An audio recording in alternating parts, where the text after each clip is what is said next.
day dripping in black Saint. Pull up in the fat Matt Black Range. I've been living my life in a fast lane. I'm a gangmate Spartan, come through dripping in black Saint garments. All black, everything blacked out, hoodie in a blacked out whip with blacked out doggies. I was the kid of a kids, couldn't play round, cause I've been badding up man since playground. I was an awkward boy, had money in my pocket but I dropped just to save pounds. Nowadays I'm looking for a crop I could take down. I'm looking for a divvy with a box in this Bay Town. I refuse to stay broke, I've took L's upon L's, so I'm not gonna stay down. Fuck that, run up in the yard like yo, where the stuff at? Put the money in the drugs in the rucksack. I've been there, done that, been a bad man since Rugrat. Rebel in the game, I'm anti, unconnected up, no hands free.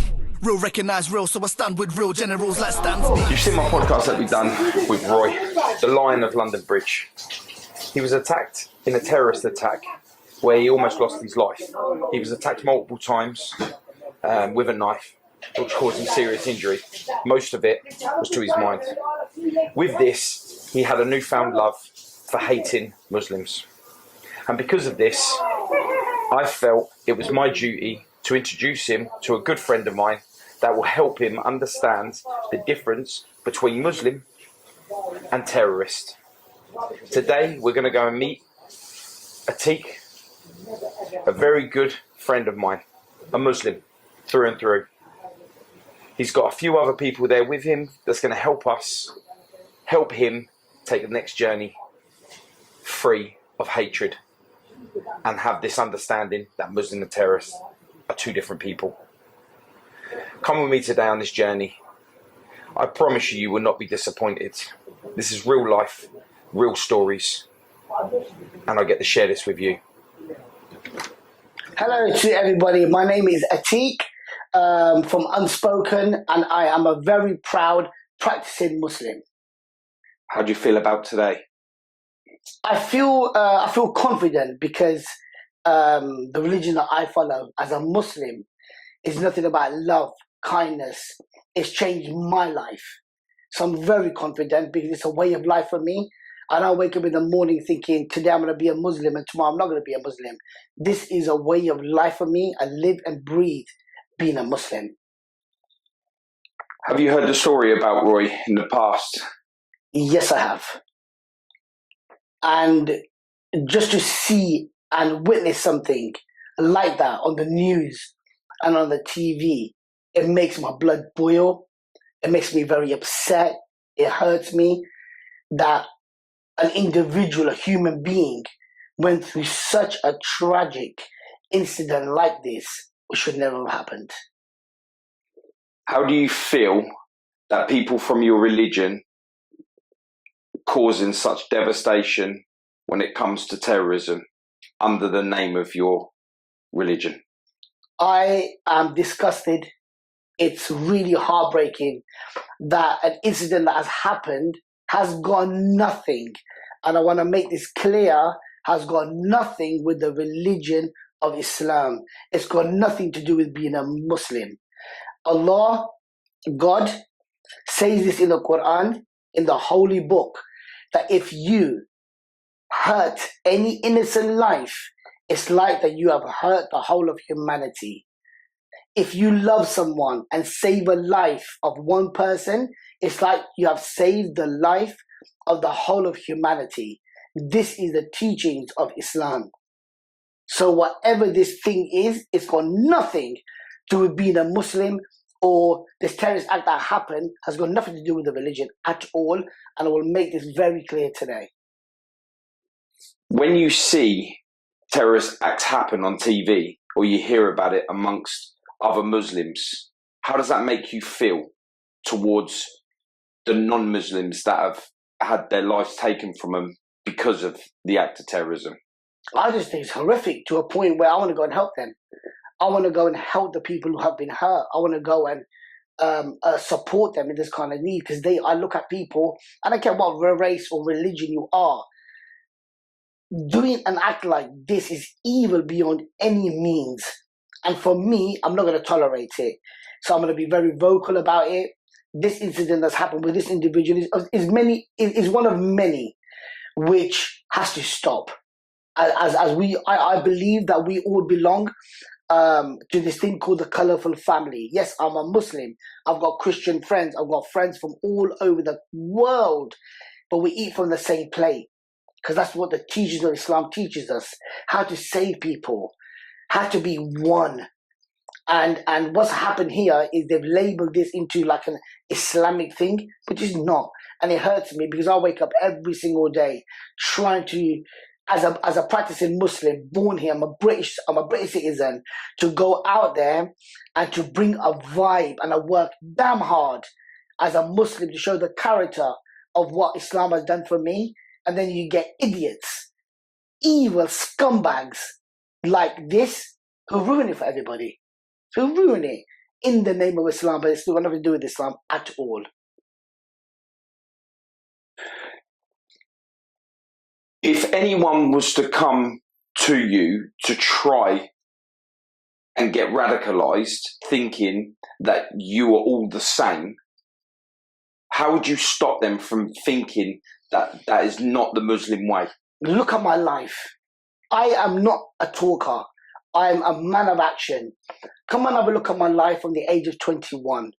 Come and have a look at the work that I've been involved with.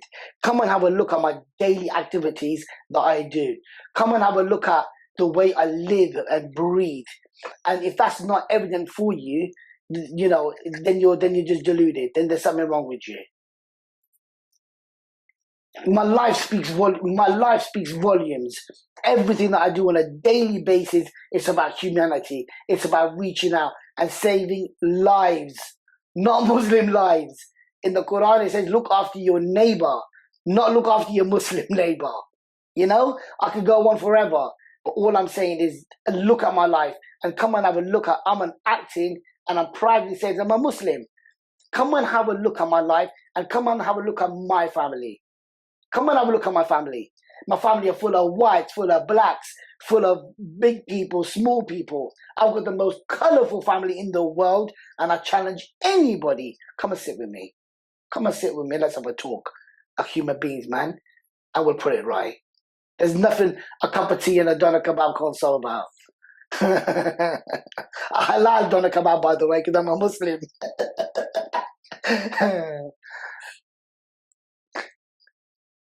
How do you feel, being Muslim, that people would brand you automatically as a terrorist and start attacking you across your social media platforms and even in person? It happens all the time. Look, I chose this path. I'm a grown-ass man. I was born a Muslim, but I choose to be a practicing Muslim, and I'm not shy about that. I want to look like a Muslim. I want to do the things that Islam teaches me and stuff. What saddens me is our children suffer. When they go to schools and a terrorist attack happens, you see it within my own children. Other children won't want to play with them anymore because they think that, oh, these kids they're from a terrorist family, you can't even talk with them. I've got a daughter that I've took on, my adopted daughter. She's not a Muslim. I've had her since she was 6 years old. She goes out, she goes to church, she does whatever she wants to do. As a father, I'm still her dad. As a Muslim, I'm still her father. So whatever you are, you have to go into each other's world and respect each other. This is what Islam teaches us. So, you know, it's like, for an example, going on a flight, and you can guarantee, you can sense it. People say, please don't sit next to me, please don't sit next to me, because you're a Muslim and thinking, oh my God. But once you've sat with them, within about 45 minutes, they're on your Insta, your Facebook. They say, who are you? And what breaks my heart the most is when they ask the question, are you really a Muslim? So what? Are you really a Muslim? That's how much hate, and that's how much the media has portrayed the religion to be so bad that when you have a laugh with someone and you're joking with them and you're helping them, there's an incident that happened on a plane where there was a child that was crying, and I reached out to help. I think the whole flight I babysat some white dude. I'm not, nothing to do with me, but the family was so happy. And that trust, that I've been babysitting this dude all the way from the flight, and then forever, and I'm still friends with him today. But this was one family that I spoke to in depth, and they said that we did not want to sit next to you. They were very open. We obviously, when we got to know each other, but we have to face this on a daily basis. Am I sad about it? Yes, but we have to face it. And reality of it is, it's happening. And I'm going to take it on every single day. I take it on. I can go and do a gig. I could do a beautiful gig about mental health, but the questions at the end of it will always be about, why you got a beard? Why do Muslims bomb? It's always going to be that kind of a thing with people. But I don't really mind. If you want to talk about it, we'll talk about it for weeks. But you will lose, because evidently whatever I've done in my life is purely for my heart and for my religion of Islam that teaches me how to be a good man. Saved my life. My very best friend, Liam, a white guy, not a Muslim, saved my life. He saved my life, made me into a better human being. I'm humble enough to learn from anybody. I can learn from a 5-year-old. I'm nothing special, but I'm gifted with one thing, and that's I've got a pure heart, and I will give my life for another human being. I would do that for your happiness. It's like, wow, that was powerful. True though, honestly, man. I'll be honest with you. I give my life for people. That little young lad, man, that little Alex, you know, I still can't get it out of my head. The little lad who's got cancer, he's only got a year left. You saw that little clip, yeah? Yeah. And there's nothing I can do about it. And I'll be honest with you, Paul. You know, if I could, if there was a chance for me to give him like my life, I'd give him my life, man. I fell in love with him. It was why he's got nothing to do with me. He's not my cousin. He's not my nephew. He's not my son. Nothing. But I fell in love with him because of his passion. A little white dude, little Alex. I want to be a fireman. I want to be a fireman. And it's like, okay, we'll make you a fireman. So we did everything in our power. I pulled a lot of strings, and I made his dream come true. And whenever Allah, you know, whenever he goes to heaven, he will be buried as a fireman. His legacy will go on at the age of 13. We're going to give him that dream. Do you know? His family are broke ass. They got no money. It's hard. Nor have I. I'm going to make it work. I could be broke. I could be a broke ass guy. But through my faith and through Allah and my religion, I'm going to make it happen. I'm going to make it happen because that boy needs to be happy before he passes away. Does that mean that we only help Muslims? Can I only help you because you're brown? Can I only help you because you come from a different sector of Islam? Come on, man, you're talking shit. You're talking shit. And the reality of it is let's be human beings. If you want to be a Muslim, be a proper Muslim. And if you are a proper Muslim, none of this would be happening. They're the most giving people on the planet is people of Islam, of people of the teachings. And there's no doubt about that. Why is it that terrorists go to such extreme lengths of devastation to be able to prove a point that doesn't follow in the book that you follow? Because they're sick. Because they're ill. They misinterpret so many things. It's like saying, why do pedophiles do what they do? Why do rapists do what they do? Why do places of worship have people in such high positions that do what they do? They go to an extreme where they have so much power, like a vicar or an imam or something, but they commit a sin. Is it the religion or is it the sin? You got to remember that God made us into human beings, so we're always tested by the devil. If God wanted us to be perfect, he'd make us into angels. We're far from it. We're all going to make mistakes. The devil gets the better of us at some point, and you make mistakes. But this kind of bullshit about terrorism and killing innocent lives, it's absolutely evil. It's disgusting. It's one of the most, it irritates me. And I think we need to speak about it a lot more. And a lot more workshops need to be doing about it. A lot more education needs to be done about it. All schools, because Islam is the top subject in all over the place, they should talk about it more. They should study it more, you know? And I think a lot of people will change and have an outlook of people of Islam when they study and they know what the religion is all about. If in the holy book it says clear cut in our holy book, if you save one life, innocent life, it's like you've saved the whole of humanity. Do I really need to say any more than that?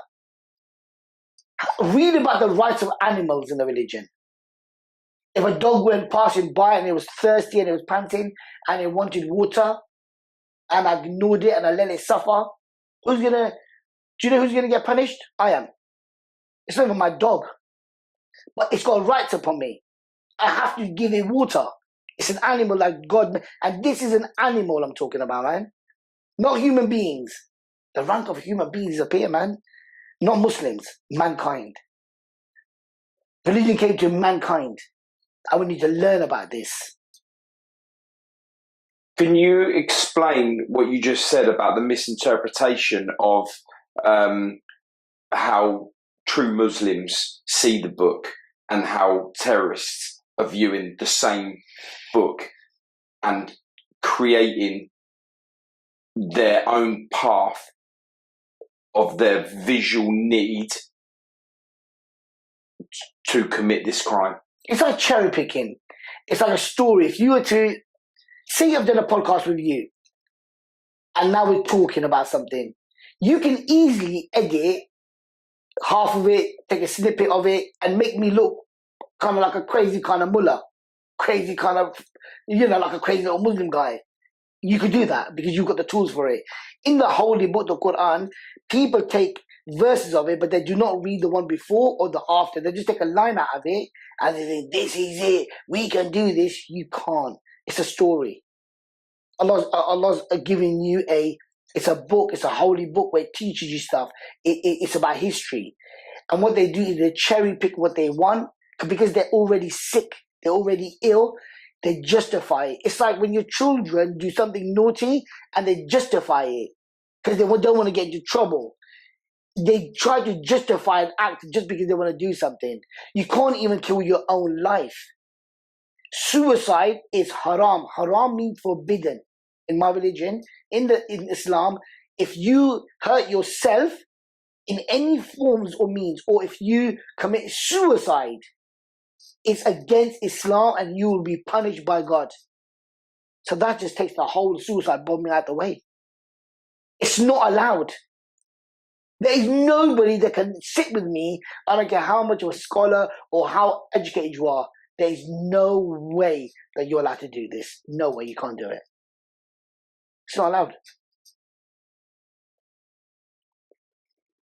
When you go to heaven or you go to your better place, there is 1,000 virgins like waiting for you for your deed that you've done in the name of terrorism. Well, the virgin bits, man, that's exciting. This thing is bullshit about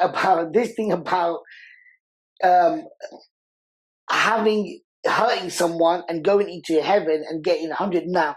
That you're deluded. Even saying it, think about it. I've just committed a crime. I'm gonna end up in heaven and I'm gonna get 100. Even saying it, it's funny. It's like a Jackanory story. It doesn't exist. It doesn't even make sense saying it. If somebody said it, you look. It sounds silly me saying it. Somebody's committed a crime. Forget about the 100 things at the moment. We'll talk about that later on another podcast, yeah? But this, you've committed a crime and you're going to go to heaven. You're nowhere near heaven. You're not going to go anywhere near heaven. You've committed a crime. You've took an innocent life. You've hurt someone. So let's put this hurt into one side. Even mentally, I've had an argument with you and I've hurt you. Your heart's broken, man, and I've really hurt you. You've gone crying. I'll get punished for that. I can't hurt you, bro. Me as a Muslim cannot hurt you. I have to make up with you. God says if you had some kind of argument with someone, you have 3 days, 3 nights to make up with that someone. Go and apologize. That's the teachings of the Quran. That is what the Prophet, peace be upon him, has taught us. Do not fight with people. Don't leave any bad vibes with anybody. It doesn't matter who it is. Don't leave a person in a bad state. We're on about mentally here, bro. We're not on about physically. Let's talk about that first. Then you'll see how horrific and how bad all of this terrorist shit is. It's wrong, man. It's wrong. Just thinking about it, man. I'm talking about it a lot more now. It's honestly sickening. It is sickening. Manchester, sickening. I had friends there. My own friends. Kids were there. Do you understand? So all of that, it's very, very heartbreaking. And we need to nip this in the bud quite quickly. Have you been directly affected, whether it's within your own family branch or other family members and friends, like you said about the Manchester bombing, where your religion has come into play and this kind of thing has happened and you've been affected by it directly? Yeah, of course. My friends stopped talking to me. I had a couple of guys who I know whose family, whose children were at the Manchester bombing. They survived, thank Allah. They survived. But there was a time where I was being ignored by a very good pal of mine, only because you got twisted, and obviously his daughter was involved. And he said, "Atiq, I just don't understand." I said, "Look, you don't have to talk to me, but I want you to put the phone down, and I want you to see the history that we've had. Your kids have stayed by my house. Forget about everything for one moment, yeah? Take a little step back and then come back to me. And if you don't want to talk to me, no problem. That's your opinion." I gave him a little while. He rocked him to my house. It takes about 5 hours to get to my house from wherever he is. Come to my house crying. And he cried and he cried and he cried. He goes, "Atiq, I'm sorry." So he's sorry for, man. He goes, "The media, this Muslim thing." And he goes, "You're one of my best pals, and I doubted you, man." And he goes, "I doubted you." So what have I done? What have I done? You know? He goes, "Atiq, everything you've said to me, you're so right. It's not your religion. It's just scumbags." And it is scumbags. Using a name, of Islam just to get away with it and making everybody else's life hell. Do you think it's easy for me to go into the airport? Do you think it's easy for me to be one of them? "Oh, we're just doing a random check. Oh, come here, sit there for 5 hours. Oh, you can go now." I've got my security is that clean. I can sit with the Queen and have dinner with her. There's nothing wrong. I haven't got a criminal record, but I will get pulled at the. Do you know how embarrassing it is for my children? Do you know how embarrassing it is for my kids and my family? That you get pulled up every single time you go anywhere. You get pulled up just because I'm a Muslim. But you know what? I look at it. If this makes the country safer, if they've got to do the security, and if that makes it safer, I'm more than happy to sit there for 6 hours. It doesn't matter. But it hurts me inside thinking, why? Because of these scumbags. Because they made it so, because you're with a group of friends, you're going away on holiday, there's 17 of you, 18 of you, and randomly, you're the one that gets pulled over. Can we have a little word, please? Where are you going? Why are you going? Nobody else gets asked that. It's embarrassing. It's embarrassing because I've done nothing wrong. And because of these scumbags, a very minority of them are doing these horrific acts, it ruins it for so many people. And it affects our lives. But what do? We've got to crack on. If that makes the country safer for doing your security, then go ahead and do it. I don't mind. But it's heartbreaking. Have you ever thought about stepping away from your religion just to feel what you just said normal? Never. Never. Never ever. Because this religion, Allah has saved my life. I wake up every day and I'm blessed. Allah, thank you for making me a Muslim. Thank you for giving me. If I wasn't a Muslim, I would never be able to save lives as I can now. I would never be this vocal. I would never be this confident.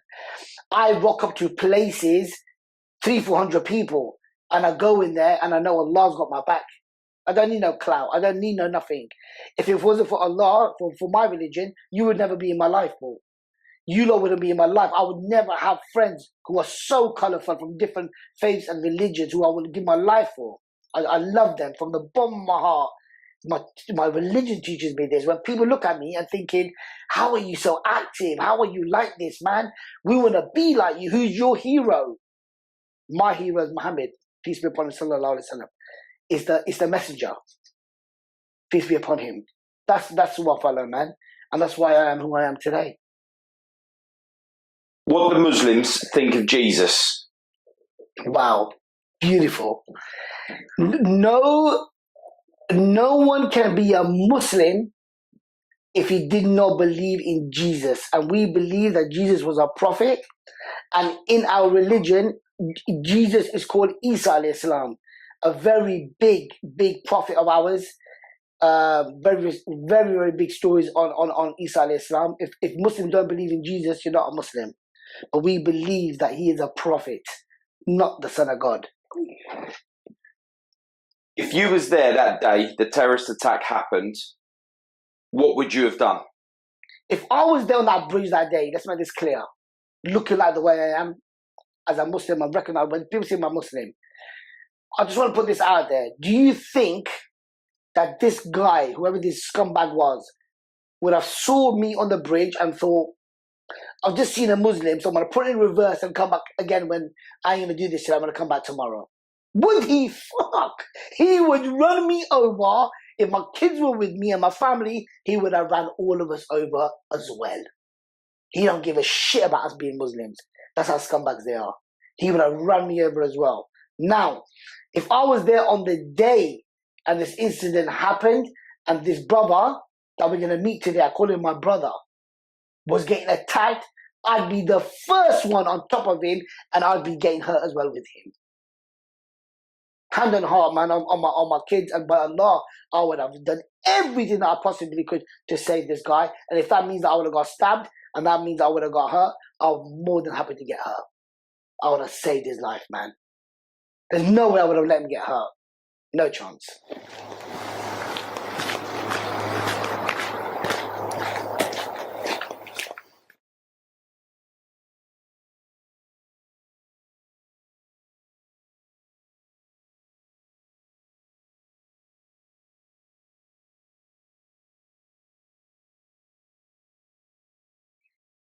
If you'd like to introduce yourself, please. My name's Roy Larner,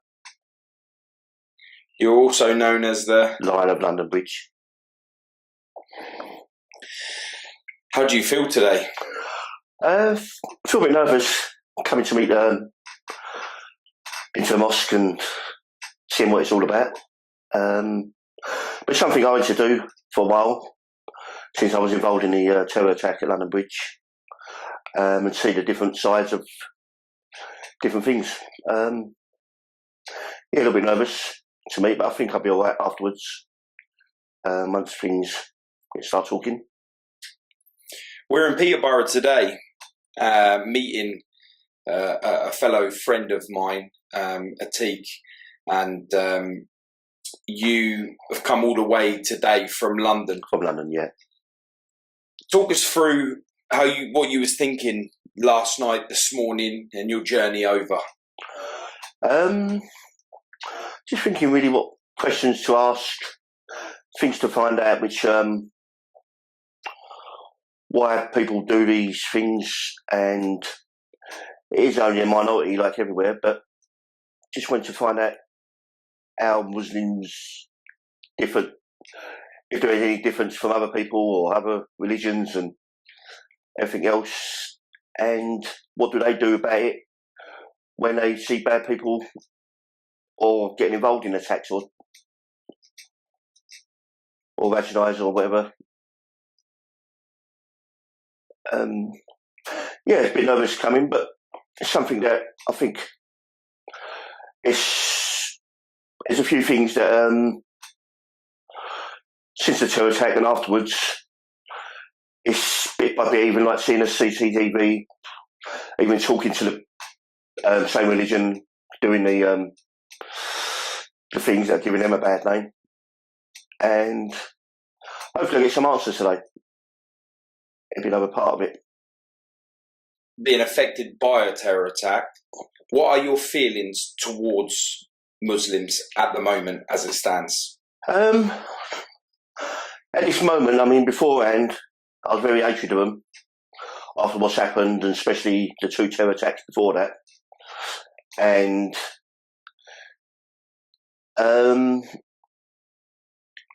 yeah, the hatred straight after, because they're just killing innocent people. It weren't really anything to put their point of view. It's just people, they're getting straight, the rest of them.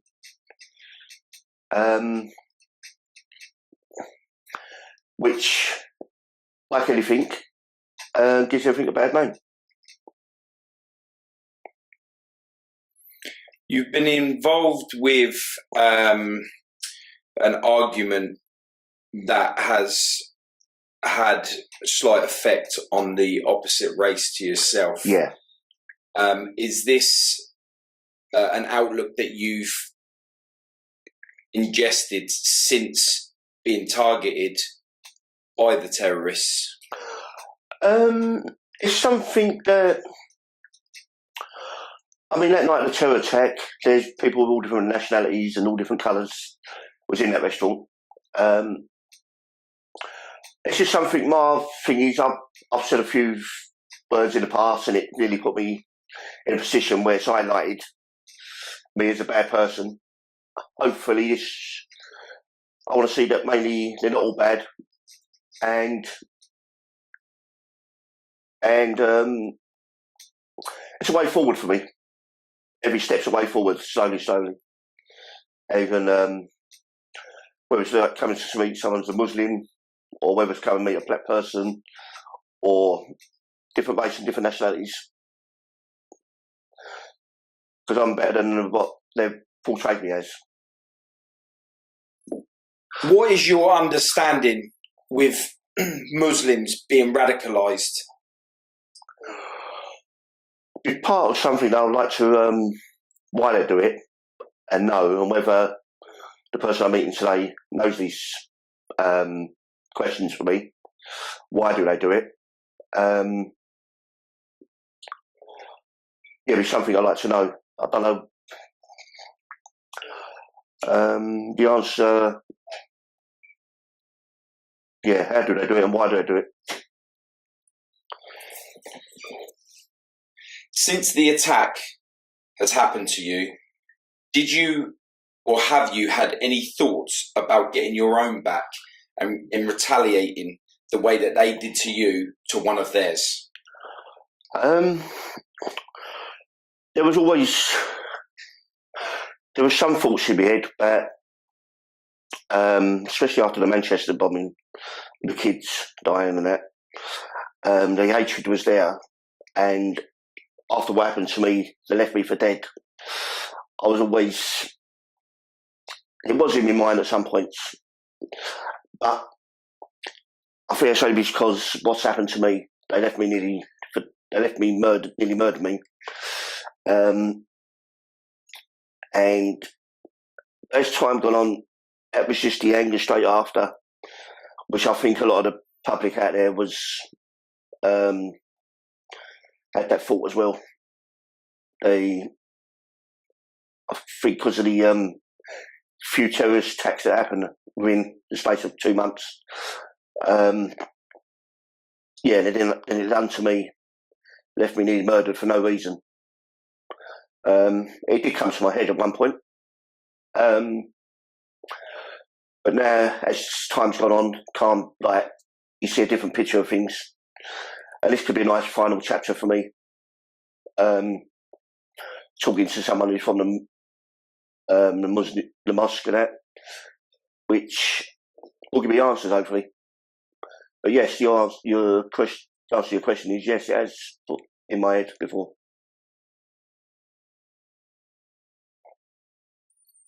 Are you ready today to meet Atiq? Yes, I am ready. I think it'd be a good chance for me, and let's say it's another chapter to get out of the way to see that all people are the same. This is your first sit down with a Muslim since the incident has happened, isn't it? Yes, it is, yeah. I mean, there was times when I couldn't walk past mosques, or I had to walk across the other side of the road. It just went through my mind in case another attack happened or whether I got noticed.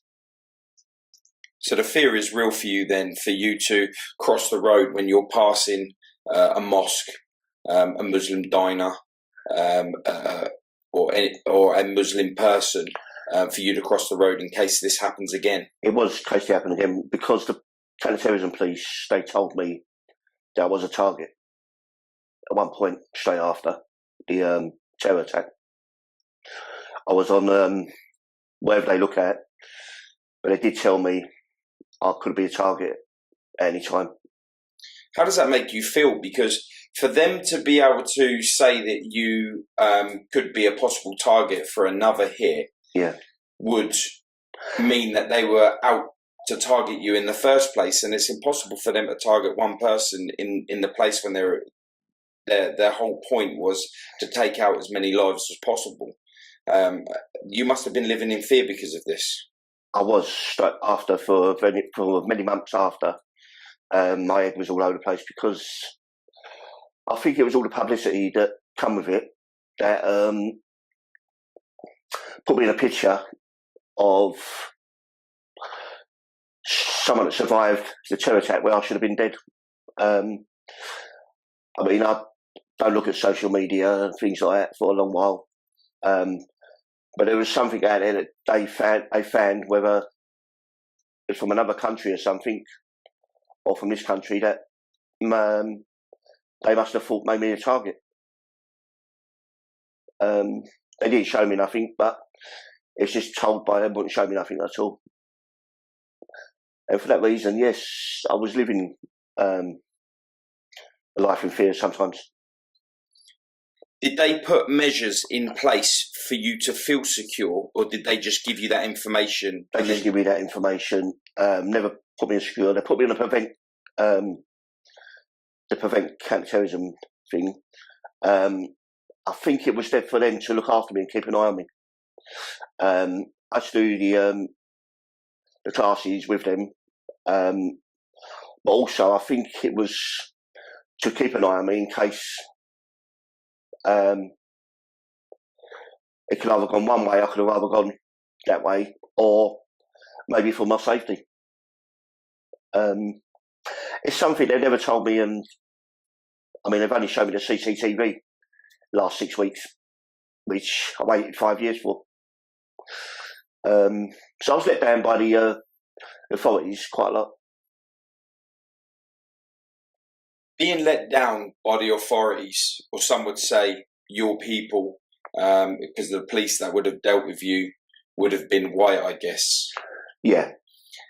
Being let down by them, did you not have the same hatred towards the white minority for letting you down, just like it was against the terrorists that attacked you? Yeah, I think I did. I mean, there was two prevent counter-terrorism police that I was seeing regularly on once a week. Okay, so I mean, there was a couple of times where they see me a couple of times a week. I think just from my social wear, make sure that I was, even then I weren't even on the right frame of mind. I weren't getting no help for the post-traumatic stress disorder or nothing. They even tried themselves. So now he's been let down by the counselling.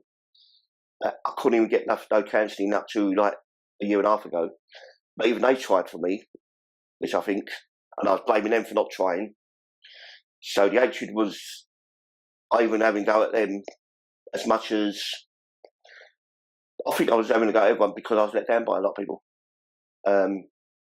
Which I can look back now and think it could have ruined me. That probably could have been worse than the night of the terror attack, after effects.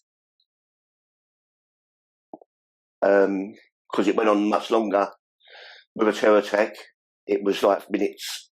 With the after effects, it's years, isn't it? So you, at this point in your life, you'd truly been let down by humanity, and you also have a hatred for all Muslims. I did at the time, yeah. But as time goes on, I mean, even the police, they took my driving licence away from me in case I was a danger, which I'm still fighting for now. I should get back soon. But things like that, where I've seen the CCTV 6 weeks ago, and I've done something totally opposite, where I've saved lives of people, and I didn't really care whether, as I said, what nationality they are, what colour they are, what religion they are. I've done something good. My head's held high. I was let down, and I'm not going to go back down that way ever again. I've got to stay strong, and it'll always be in my mind. I think it's in a lot of people's minds, but it makes me stronger now. Day by day, it's making me the strongest person, and hopefully I can give something back one day. Yeah, but then 3 or 4 years afterwards, I was let down by a lot of authorities and things, even friends. Are you ready to take the steps into your new journey? Yes, I am, yeah.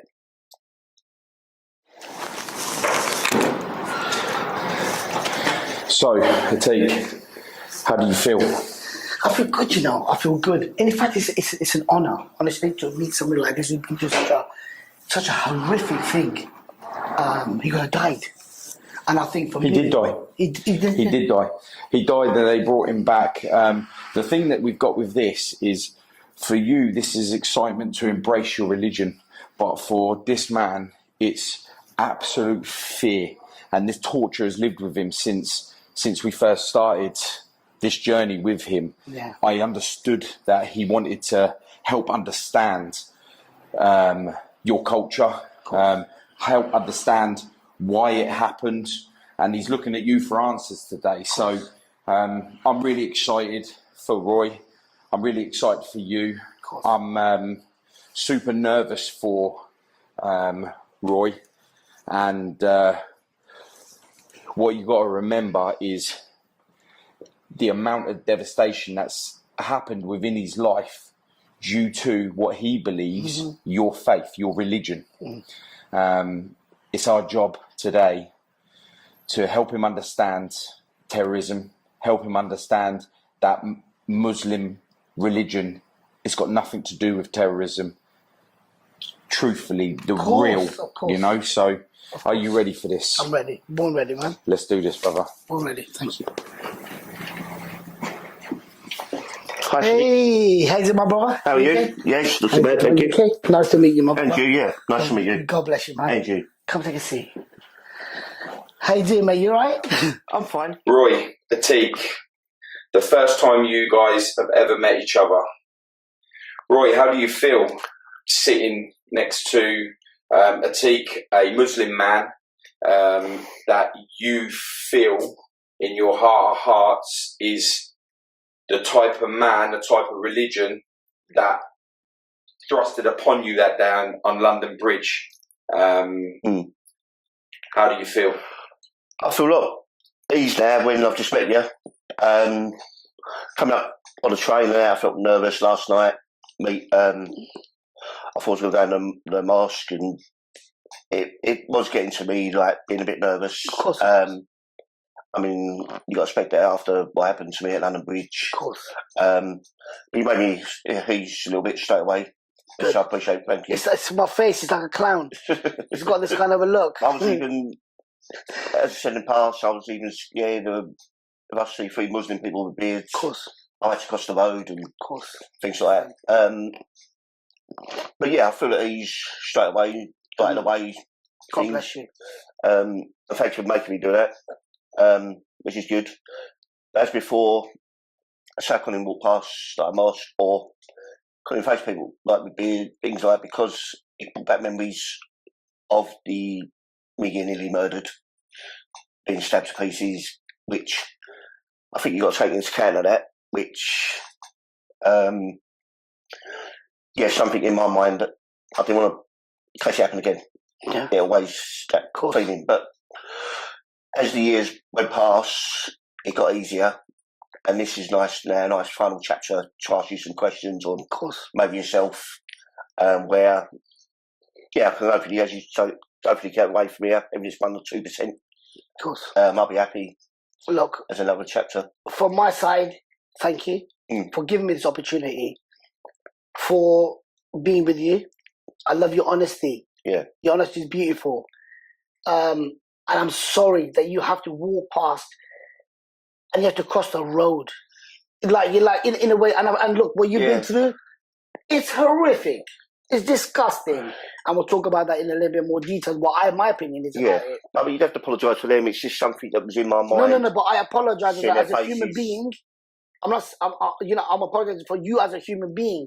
Have to face that like any other person that's going through trauma. I'm sorry you have to go through that, because I love you as my brother. So I taught in my religion and stuff. And I'm a person who gives, I believe in giving more than receiving. You understand me? And it's an honor just to sit with you And well done for your bravery. Well done for surviving. Well done for doing the things that you've done. Yeah. I'm proud of you. So I went on some interviews before, and they was asking me questions, and I said the best time of it was when the police shot them, because I knew I weren't getting attacked again. Yeah. Because I was close to being attacked again. Of course. But when I said them things, and you get backlash from a different religion as well, where I shouldn't say things like that. But if you've been through where they've just killed people and you've been stabbed, nearly murdered yourself, it was the best feeling that they weren't going to do it again to me. Of course. Which probably yourselves, as a fellow Muslim, probably, I don't know whether it felt like that they did get shot where they put bad name to all Muslims, I suppose. 100%. Yeah. I'm with you. Yeah. I'm with you. Yeah. What you said, listen, what you said, it was your life, man. Yeah. You're a father, right? Yeah. You're a husband, right? Yeah. You got Well, we'll fix that up for you today. We'll fix that on the mosque for you today. Yeah. You went through something so horrific. There's people out there that love you. Mm. All of these things. Look how many lives that would have been affected. So what you said is not wrong, man. No. You were getting butchered. I know. But it's just with social media, like, you know. Do you know, you always get good and bad. You know what this shows? It shows you got a really clean heart. Yeah.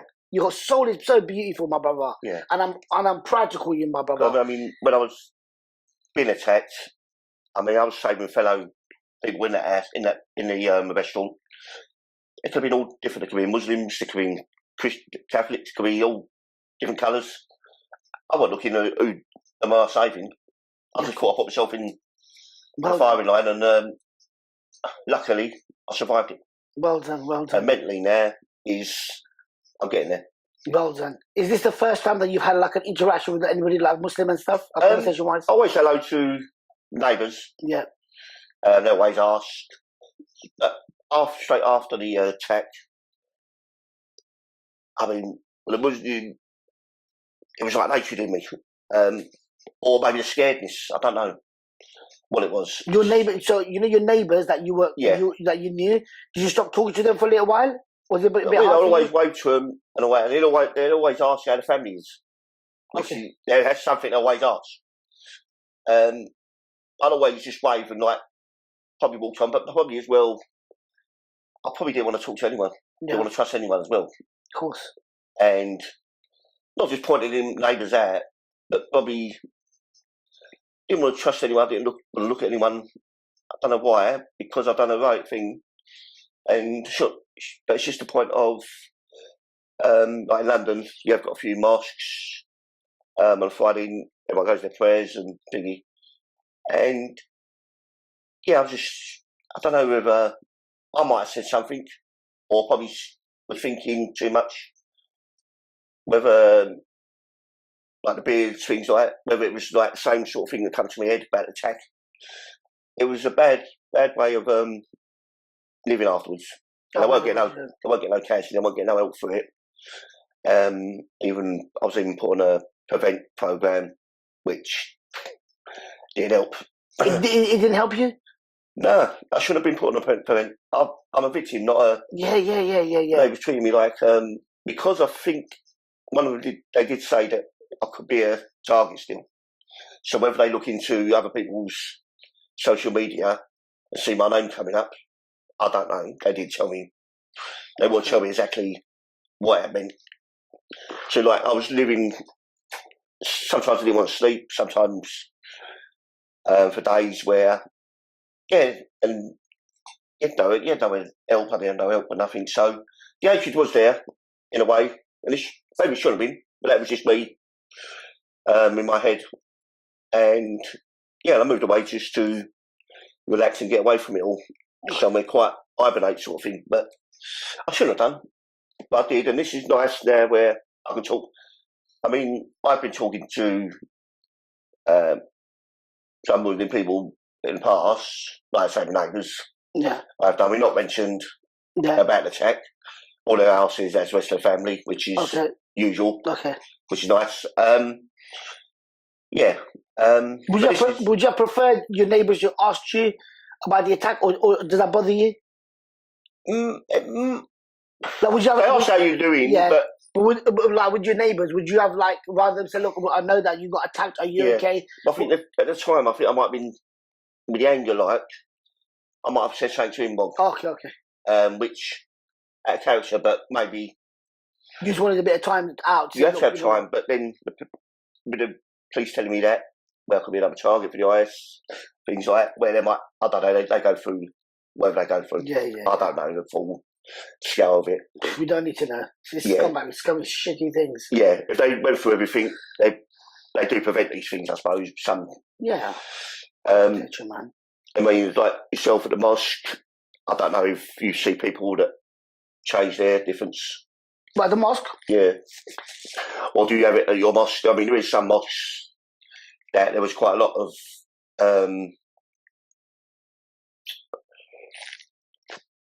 What he's trying to ask you is, are you, when you go to mosque to do your prayers, are you in there with terrorists? Do you know if so much terrorists or like people that HD? No, none of that. No chance. We don't associate with shit like that. Yeah, there is some mosques like in London that have been in the past, I think. Yeah. So basically, what happens here is, for me, this is. I don't know what Islam they follow.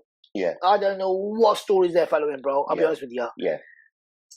I follow a religion of Islam. Yeah. And the religion that I follow is about love, kindness, peace, giving. Yeah. You just become you're my brother now. Yeah.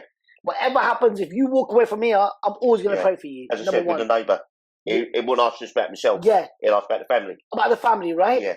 What you've been through is disgusting. We're going to touch that base and what my opinions are on this comeback, yeah? But when I go to the mosque, there's white people, everybody's a Muslim, they pray, have a little hug, a little joke, and gone. Yeah. That is my colourful family. I've got family that look like this. Yeah. Today, he is allowed, he's a white man full of tattoos, he looks like that, I would trust him with my own children. Why? Yeah. Why would I? He's not a Muslim. Because my religion teaches me, and he's my brother. And if you did find anyone talking different, out. They get reported. The committees do not tolerate. We do not, in any form, we do not support any hate. Yeah. We don't support any kind of violence, any kind of terrorist act. Yeah. It's out. Yeah. In the community and in my circle, we're not tolerating for that shit. Yeah. We're here to hold your hand. We're here to help you. You got mental health problems, we're going to help you. Yeah. You got a tenner, we'll give you it. We'll help you. I'm hungry, I'm going to ask you. So listen, well, give me a tenner. Yeah. Because I'm comfortable with you, bro. Yeah. It's not about, I could be a Muslim, you could be a Christian. Yeah. Why can't we break bread together? Yeah. Why can't we break bread together? Just the other day, if you look at my life, and you'll get to know me a little bit more, if you get to know my life, you will see that I wake up every single morning just to save lives. Yeah. And when I mean saving lives, this means I save anybody's lives. It's not Muslims. Yeah. I'm a Muslim. I go to all schools. I'm doing a tour at the moment. I will go and reach out to any human being. Do you know why? Yeah. Not because I'm a Atiq. It's because I'm a Muslim. Yeah. My religion teaches me this, and this is in the Holy Book. It says clear cut. If you hurt any life, one life, it's like that you have hurt the whole of humanity. Right. This is in the Holy Book. Yeah. If you save one life, it's like you have saved the whole of humanity. So really, truly, you're the hero. Allah's talking about you. Our Allah, God is talking about you and a person like you, bro. Because I had a little run in 6 months before, like the terror attack, with loads of students, and one was a black bloke, and I said something to him. Nothing at the time. It was just an argument. I mentioned the black word. That was it. When after the terror attack, because my name come on the things, then it started going in the papers. I'm racist, I'm this, I'm that. Just them few words I said to someone, they recorded it. I got licked for it. Yeah, yeah. But I think it was just the anger thing at the time. I said something about his colour. Yeah. Look, we're not perfect. Look, at the end of the day, you have your opinion. Right. If you got something against whatever it is, it's up to you. It wasn't against him. It's just a point of they. It's an opinion. Yeah. It's your opinion. Everybody at the time, but whatever. But as we sit in here, we're gonna have difference of opinion. You're not gonna like some of the stuff I say. You're not gonna. I'm not gonna like some of the stuff that you say. Yeah. We're on two different worlds, but that doesn't mean that we can't get on. Yeah. And this thing that you've gone through, we need to make it clear. It's got nothing to do with Islam. It's got nothing to do with Muslims.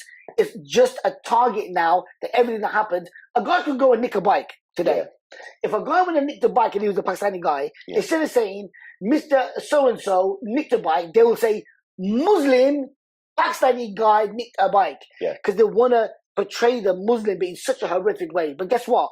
It ain't going to happen because their religion is pure, man. And do all the Muslims get on, or like you got probably African Muslims with you? You got sects. So like, you know, in Christianity, you have different Church of England or Church or whatever. You get different sects. But you get on. Everybody gets on. I can see a Muslim guy, which I don't know from Adam, and the first thing he will say, Assalamu alaikum, may God's blessings be upon you. Yeah. Assalamu alaikum, you good, you good. You recognise him, all right, cool. So they all get on, like, not because they're from Africa or from their Pakistan. But when it comes to stuff like Eid, when it comes, everybody's got a difference of opinion. Like Eid will be on a different day, whatever, but that's fine. If you think that the people don't debate in your own religion, of course they do. Mosques have it, vicars have it, churches have it. Wherever there's too many power heads, you're going to get arguments. You're going to get somebody better than this. Do you know why? Because we're human beings, man. You being a vicar or somebody being an imam, it doesn't make you perfect. So they used to argue like... Of course they argue. They argue all the time. But it means that we're human and we have to accept that. I'm not going to sit here and bullshit you. So the ones that do this, like with the terror attacks, are they from one section? They're from no section. They're from the section of scumbags. They're from the section of... Are they from one country, like meant to be from one country or not? No. They're from anywhere. You can have a young lad, a white dude. He could be growing up and he's gone into the wrong crowd and they said, oh, if you do this, it's influenced by the ill people. So you've got a section of people who are ill, who are uneducated, who can't read or write. They think that suicide bombing is correct, which is not. It's haram in my religion. It says clear cut. Anybody who takes his own life, you will be punished by God. You cannot take your own life. That's what I'm on about, your own. Like the Manchester bombing, it was like Libyan. It was like someone from Libya. Wasn't it? So there's different kinds of... So people, you got to remember, like even now I'm learning too, when people come to the UK, so now we're living amongst Polish, Lithuanian, people from all over the world. When I was growing up, you'd be lucky to see a black guy. You'd be lucky to see a Chinese guy. Now you're in a school where there's every nation under the sun. When we were growing up, Roy, and you said to somebody, what are you looking at? You'll have a little tear up, and it'd be all right, it'd be done. Now you're saying to someone from a war-torn country, say for example, people from Palestine or from Syria, whatever, you got people living amongst you, they've seen their own families die, man. And you're turning around saying, what are you looking at? He's thinking, are you fucking real? So you're dealing now with real life people. Now these people bring their own culture, they bring their own little tribes. So whatever their culture is, they're trying to bring it into this country. That's when it becomes argumentative. Women from abroad will dress up like they got nothing on. That doesn't mean they're slags. It means their culture is like that. We're thinking, cool, blimey, man, put some fucking clothes on. But listen, when you're talking about our parents don't say that, this is the way that's their culture. But maybe the older lot. You get African people who will look like, wow, that's colourful, man. But that's their culture. We should accept that. Britain is so good for that.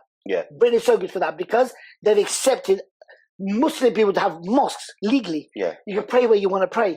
You're allowed to have halal, to go and eat somewhere halal. You can't get better than this country. No, I don't This think is so. the best country in the world. It's the best country. Because we could do stuff like this. Even though I was let down by the authorities. There are flaws. But if you look at it overall, this is one best. Overall, you can't live in a better country, bro. No, this is the best country. One of the best countries in the world. I'm proud to be British and I'm a Muslim. I can practice my religion in this because this is my home. This is what I give back to home. I've been involved with a charity for registered charity. I was a founding member. I let that go because I wanted to be a motivational speaker and I wanted to reach out to everybody. I wanted to make it clear cut. Unspoken means that it's voice for every single person. If you go lacking of confidence, I'm going to help you, man. If there's kids around who are suffering, I'm going to help them. And I will make it clear. I was talking on the other interview with Paul, and he asked a question. I said, what would you have done if you were there? What makes them want to do these attacks or brainwashing? So they get involved with the team. It's like, what makes a paedophile do what he does? I don't agree. Let's think about it. What makes a paedophile? Nobody wakes up in the morning and says, I'm going to go bang kids. It's disgusting. But what makes them do it? Number one, What makes somebody go and rape a woman? What makes somebody go and murder someone? Yeah. What makes somebody in America go and kill? Right, today I'm going to go into a school, and you know what I'm going to do? I'm going to shoot everybody that comes my way. You're fucked. Your intention is go to a school, learn there's children, you're going to kill them, you're going to make things suffer. Why? It's because you're ill. These people are sick. So I mean, in that year 2017, I mean, you had the Westminster, you had the Manchester, you had the London Bridge one. Yeah. And then at the same time, there was one against the mosque. I think there's one madman. Yeah. That drove from Wales down to the Parsons Green, I think. Yeah. A lot of stuff happened, but that's what you know. But if you look back at it, that's the media told you about that. But there's loads of stuff that's happened by white males. Look what happened with the shooting in church. What is it called? In New Zealand. In New Zealand. Yeah. Look what's happened there. And out on the back of there, several other things happened that the media don't tell you about. What happens now is, if it's a Muslim thing, it always goes on TV. That's what I believe. Yeah, it's like me with the football. I support Millwall. Yeah. It's like if there's a little bit of even one fight there, it go on the papers. Oh, you're going to meet somebody called Riaz Khan, who's an ex-football hooligan. You're going to love him. But because of the name Millwall comes up. Yeah. Where in the papers, you're just saying, it goes in the papers. Yeah. I mean, there's trouble at every Premiership ground. Oh, do they fight a lot, yeah? I think there's trouble at Premiership grounds, but nothing goes in the papers. There you As go. You just said, like... So you got to remember that you just said that there's 4 or 5... There could be 1 million. If you look at it overall, there might be more white terrorists than brown. It doesn't matter. It's wrong. It's plain wrong. We could sit here and push our data. It still makes it wrong. Yeah. You should never have gone through what you've gone through. No. Never. Never. Yeah. But because you went through it, maybe God is now, you're going to save a lot of lives by your story. You're going to talk about it. You're going to go out there, you're going to reach out and say, look, I went through this. Yeah. But this is your own opinion. After you leave today. As I was saying to Paul earlier, as well, it's not just like hate the Muslim world after because I nearly got murdered by them. Even being let down by the authorities or white police officers. Yeah. I only just seen the CCTV 6 weeks ago. Yeah. That's 5 years later. Wow. It's another chapter I want to end like yourself. I want to meet up and see how things work. Yeah. Because you got attacked by sick people, not Muslim. You can't say. You know why? Because that is not Islam. Yeah. That is not Muslims. Yeah. You got attacked by sick, evil bastards. That is horrific, and I don't want to get emotional about it, but it's sad to see that because it affects a lot of people. Yeah. You know. I don't know how the police do, but I could have been a target afterwards. Maybe because I was in the press. What were the targets you after? I don't know. There's something they must look at. It's mad. I don't know. You're going to help someone. You're going to save people's lives. I mean, that was definitely. I mean, as time moved on. Yeah. I kept that. Well, no, I'm not. I've just tried to get myself back to reality, back to normal. Yeah, back to the right frame of mind. Well, how long was your recovery? How long were you out for? I mean, recovery. I mean, hospital was a couple of weeks. I mean, I got stabbed about 7 times, 8 times. Okay. Nearly left for dead. But it's the trauma after. It's worse. And then it probably then made it as well where they've told me things I could be target or this now it's going to prevent scheme. What's right and wrong. And I'm just sitting left myself alone, doing nothing. I mean, there was marches with my name, whatever. I don't ask for these things. But the police pick up on these things or they prevent people and they put me on these classes as if I'm going the other way, far right. Yeah, where I didn't use those social media. But they put me on these classes. I went on them. Even the bloke who took this class, he said, "You should never be here. They should be helping you get a flat." Yeah, counselling and things like that, which they didn't. And it was a struggle, but I still take day by day. But it is a good, nice future ahead of me where I'm finding out things now, and hopefully you still get the odd flashbacks and your nightmares sometimes where I think it's like anything, whether it's a Muslim thing, whether it's been attacked by anyone. Mm-hmm. I think you still will get them. Of course you would, man. Them flashbacks, I think. Of course. It is going well at the moment. My head's in the right way. I mean, this is another nice. Today's going to be another nice. Of course, it's going to be a lovely thing coming day. up We'll here. have an with chill. Otherwise, I wouldn't have come up. Of course, thank you. If I didn't want to Of course. do this, so. Would you be shocked to know that Atiq has also been affected by terrorism himself? You talk about the Manchester bombing. Atiq actually had very close friends of his at the event that were affected by the bombing themselves. Would that shock you?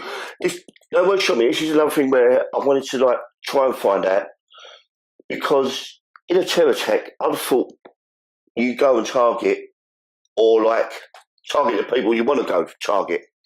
As you say, you've had people if probably members of your family or something like that, or your same religion, that have been affected. But these people are doing it. They're not thinking. I don't know why are they doing it for? They're not. Because they're scumbags. They're ill. I told you before. They're not right there. So I'm going to ask you a question and be honest with me. If I was on the bridge that day, do you think that I would have got attacked too? Yes or no? If I was with you, say me and you were together. Yeah, I think you would. Thank you very much. I think they just wanted to kill. Beautiful. They might have went for you first. Thank you. Maybe, I don't know. Do you know why? I'd have thought that. Because they don't give a fuck who I am. Yeah. If this is Islam, Islam means look after your Muslim brother, your Muslim sister. You're meant to be one crew. So why would then he would have attacked me and you together? So that means he doesn't give a fuck about you. He doesn't give a fuck about me. Yeah. It doesn't mean that I look like that he cares about me. Yeah. It does not matter, because this is not Islam. He would have knocked me over, stabbed me, and if my kids were there, he would have done the same to my kids. There's another thing in the cars, they wanted to knock people over, didn't they? Yes. For some reason. And I'm saying that don't ever look like that these guys are looking, if there's any Muslims here, we can come out tomorrow. They come out tomorrow. They're going to fuck you over as well, because they ain't got no mercy. Yeah. They're ill, they're sick individuals, yeah? On the one I got attacked in, they was planning to do Oxford Street. Because they were planning to go to Oxford Street. Because it was busy where we was, they went over the bridge a couple of times, and that's when they started. They must have seen people there. Yeah. I don't know how long this planning they do. But you just imagine, in your head, if you're in a bar or something, or walking down the road and you have a fight with someone, it's different, it's not planned, is it? It's not planned. Coming in someone in just... But you imagine how much hate and how ill this individual has to be, that you have to plan, that you're going to actually go. Yeah. You don't care about their families. You don't care about the... It's like in a school once, in a school, I don't even want to name it, but in a school I did a talk, and this girl said that you're brainwashing me, blah, blah, blah, blah, blah. Her opinion, yeah? So we said, listen, so we had a little debate, I knocked her on the head, she made up, but the teacher himself, he stuck up for the girl. So he indirectly called me a terrorist, yeah? No problem. That's his opinion. But he should have done it in the assembly. It's stupid, isn't it? So we're in the coffee shop, we're having a coffee, drinking in the staff room. So I said, look, you're a professional guy, man. Yeah. If you think that I'm whatever, that's your opinion. But you have to do it for the school. It's stupid, yeah? So we're talking. I said, look, I read a lot, I listen to the radio a lot. In my opinion, I think that you're a paedophile. Yeah. Here's one red. The teacher's drink has come out of the mouth. She's laughing. I was shocked. I said, because they all look like you. Yeah. When you use the word paedophile, they sweat just like you are. Yeah. They smell a little bit like you. So until you're not investigated, you should be escorted out of the school. Yeah. So, but how does that feel? Yeah. You just indirectly call me a terrorist. I've never been into a lockup. I've never hurt anybody. Yeah. So you go and do your investigation about me, and I'll do my investigation about you, and let's see what happens. You don't like it, but then everything goes down. Sugar, I go, look, this is how it feels. And he was still sweating. I said, mate, you're sweating a lot. Are you all right? I looked at my head teacher. I said, you need to escort this guy out. Don't mess him out. You go to schools and then talk to schools and that? Yeah, so I'm a motivational speaker. Yeah. And no matter whatever talk I do, at the end of it, it will always be about Muslims. Because I'm a Muslim. And they go, yesterday's talk, when I did a talk yesterday, they'll say, look, what makes you so...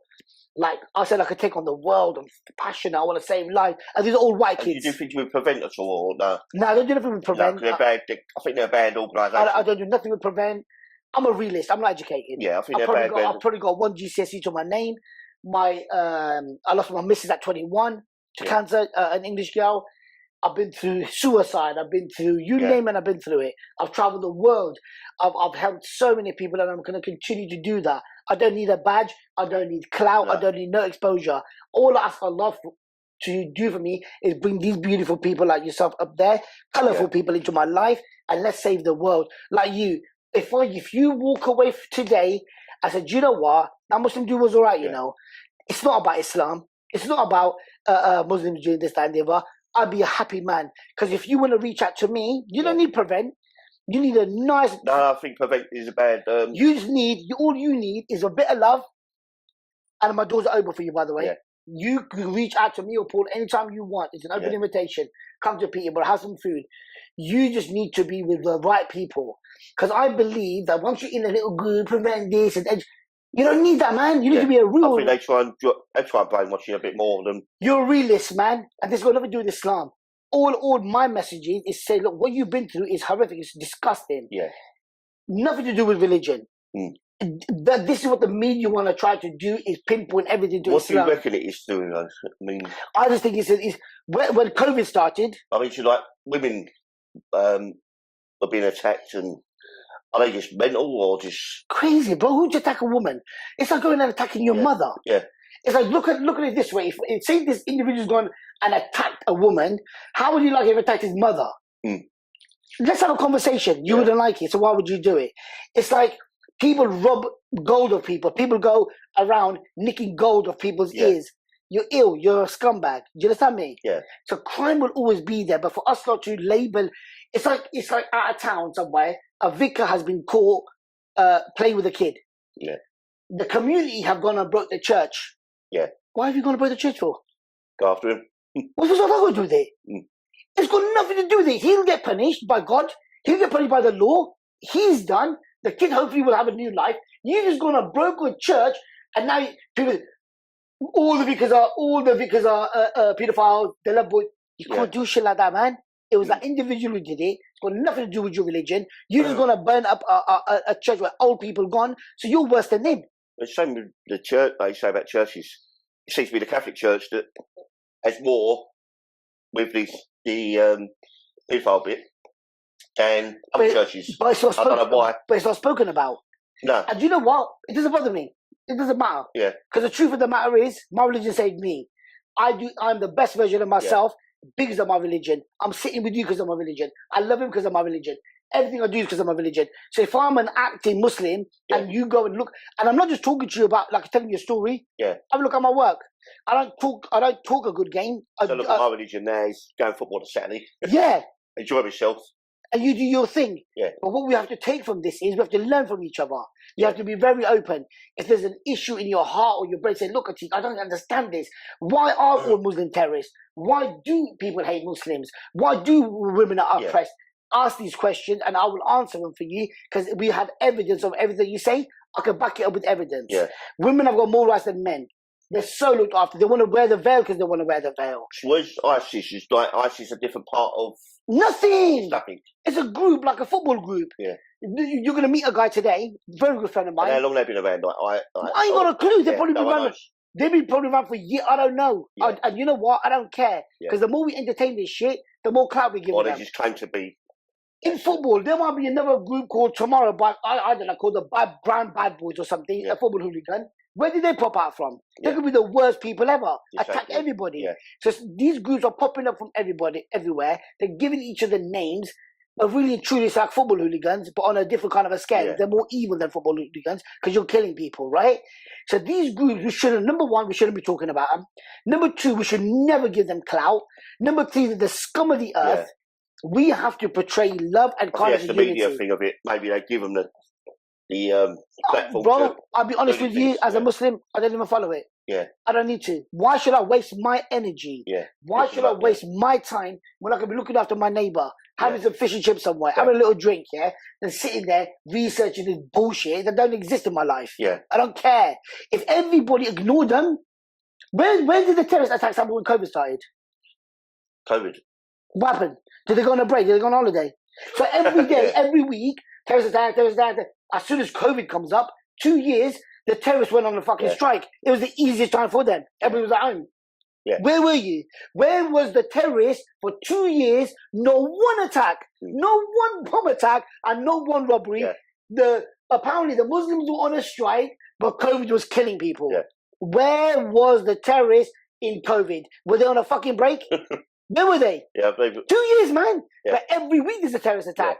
I read about it. I was just doing my subs. I was having a look at some stats. Yeah, I read about things where they and honestly, if you look in the year, if you look at the year, there was always an incident every single time. Yeah. As soon as it hits COVID, not one attack in 2 years, bro. Or they stopped with an incident, or they. Yeah. What happened? Did they go on a break? Did they go to Ibiza? Where the fuck did they go? It's true. It's Come true. on, man. Yeah, it's ridiculous. True. The media's got us twisted. Yeah. Do you understand me? We're taking over, man. We as brothers are going to take over, and we're going to spread positivity and love and kindness, because that's what we do, man. Yeah. I'm proud to be a Muslim. I'm not going to shy away from it. But when you get to know me, you're going to turn around. There's no way you're going to walk away from me and say, you know what? And what they're getting it for is just downloading. Well, I suppose it's the same as if someone gets nicked for paedophile, downloading kiddie porn.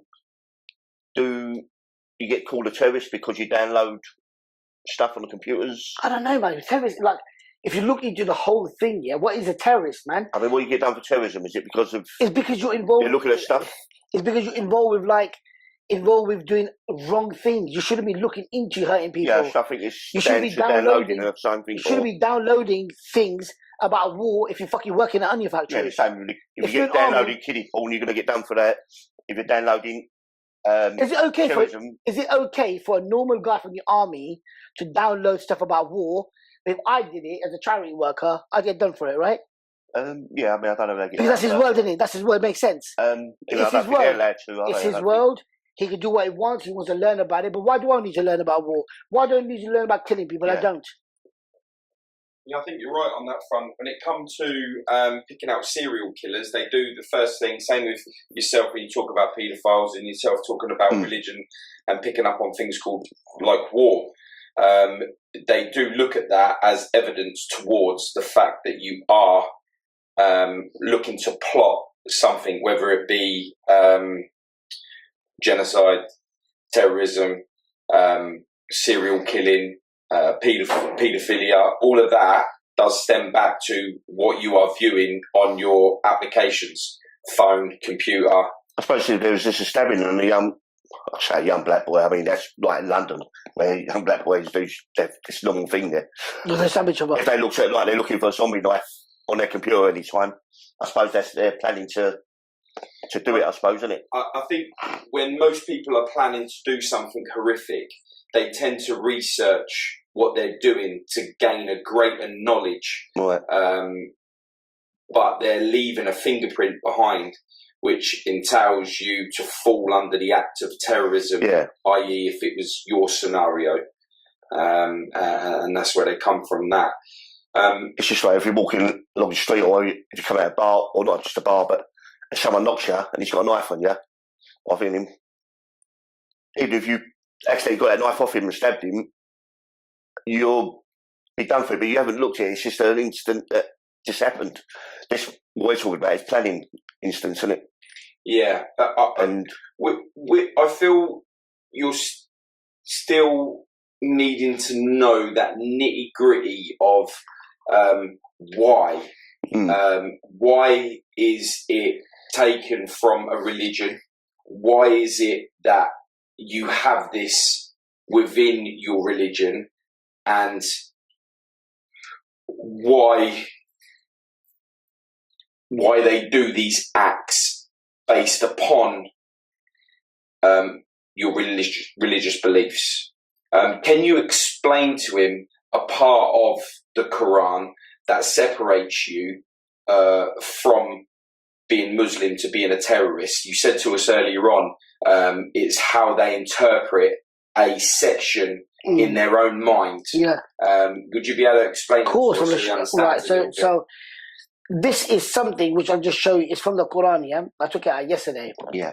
And this here says, look, humanity. If anyone saved a life, it would be as if he has saved the life of the whole of humanity, okay? Yeah. This is Quran 5:32. It's giving you the section of where it is from the Holy Book, Oh, this is very clear, yeah? So this is a book. The next one.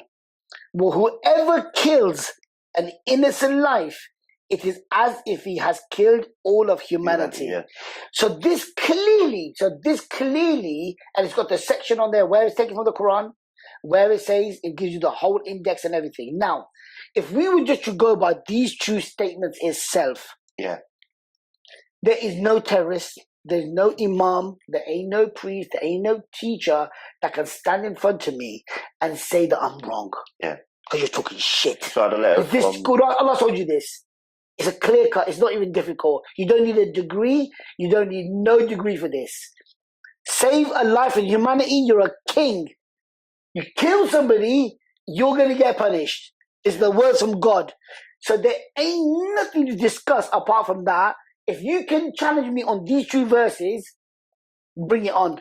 Because you can't. I had a message from a woman the other day and said, sorry it took so long. Say thank you for that night. Probably you saved my life. Oh, yeah. You're one of few people on this planet that I can call you. I think she said human or something, like, which maybe nice. Yeah, of course, man. Right, what you're saying. It's not what I'm saying, it's what Allah says. So whatever I'm saying is from the book, it's for evidence. Yeah. It's not me saying it. She said, sorry to take so long. Atiq, why do you go and help white people? Because my Lord tells me to do it.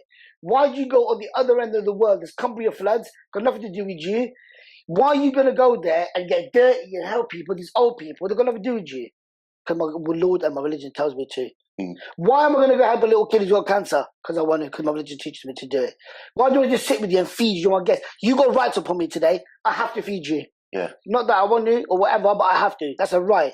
Just let me, Roy. Yeah. I have to feed you. I have to show you love. My religion teaches me that because it's pure from my heart. I was a Catholic.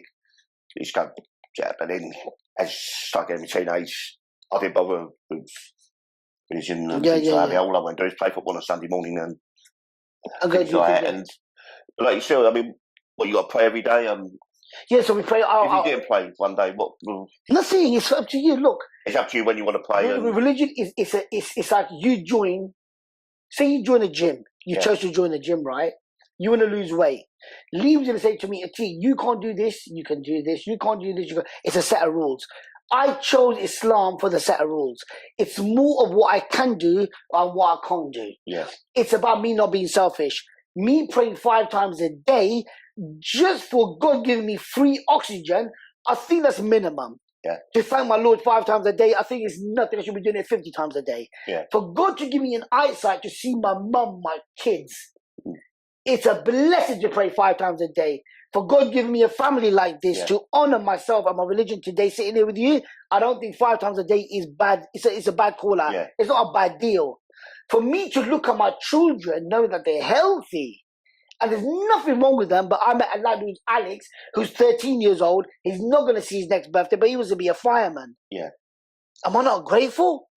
Am I not grateful that God's given me this? So yes, I want to pray. I pray 5 times a day. Yeah. I stay away from forbidden things. I don't get drunk. I don't use people because I want to be a good man. Yeah. I want to leave a vibe in this world. I want to leave a legacy, not of wealth. Not of wealth, of a person that I am as a character. When people look at me, I don't care if they don't know my name. I don't care if they know where I'm from, but I want them to know that I was a Muslim. And this is what Islam is all about. Uniting people, loving people. Today you'll see some of my friends, they're going to love you because this is what we do. We love people. And I want to walk away from here today. And I want to thank Paul actually for setting this up because at the end of the day, he didn't have to do this. Yeah. He can do what he wants to do. He can set up and put his legs up. He does not have to do this. He's done it in a way where he knows that I'm going to unite them, and he's done it purely from his heart. He took time up from his kid to say, you know what, this is not only going to change our lives, it's going to change the lives of others because they're going to look back at this and say, you know what, that made kind of sense. I want you to go back. Yeah. And I want you to come back again and again and again. Say, look, this didn't make sense to me. Come on, let's talk about it. There's nothing wrong with you asking a dumb question because there ain't no dumb questions. No. If there's anybody dumb, it's me.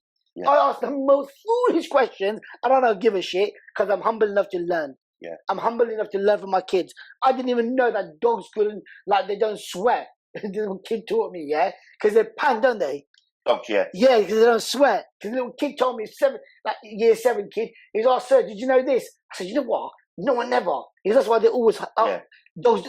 So I'm humble enough to learn. Why is it the bacon, the pig is the most horrible animal, isn't it? It's a set of rules. It's a set of rules that God said that because it was an animal that was filthy, it was dirty. It was a dirty animal. Yeah, dirty animal. So do not eat pork and do not drink wine. But when we die, you're allowed to drink wine. You're allowed to have gold. It's a test. Right. It's only for this temporary, shitty world that we live in. Yeah. So God's given you a set of rules. Abide by them, but it's more what you can do. I think my life's all right without eating pig. I don't think it's going to matter to me.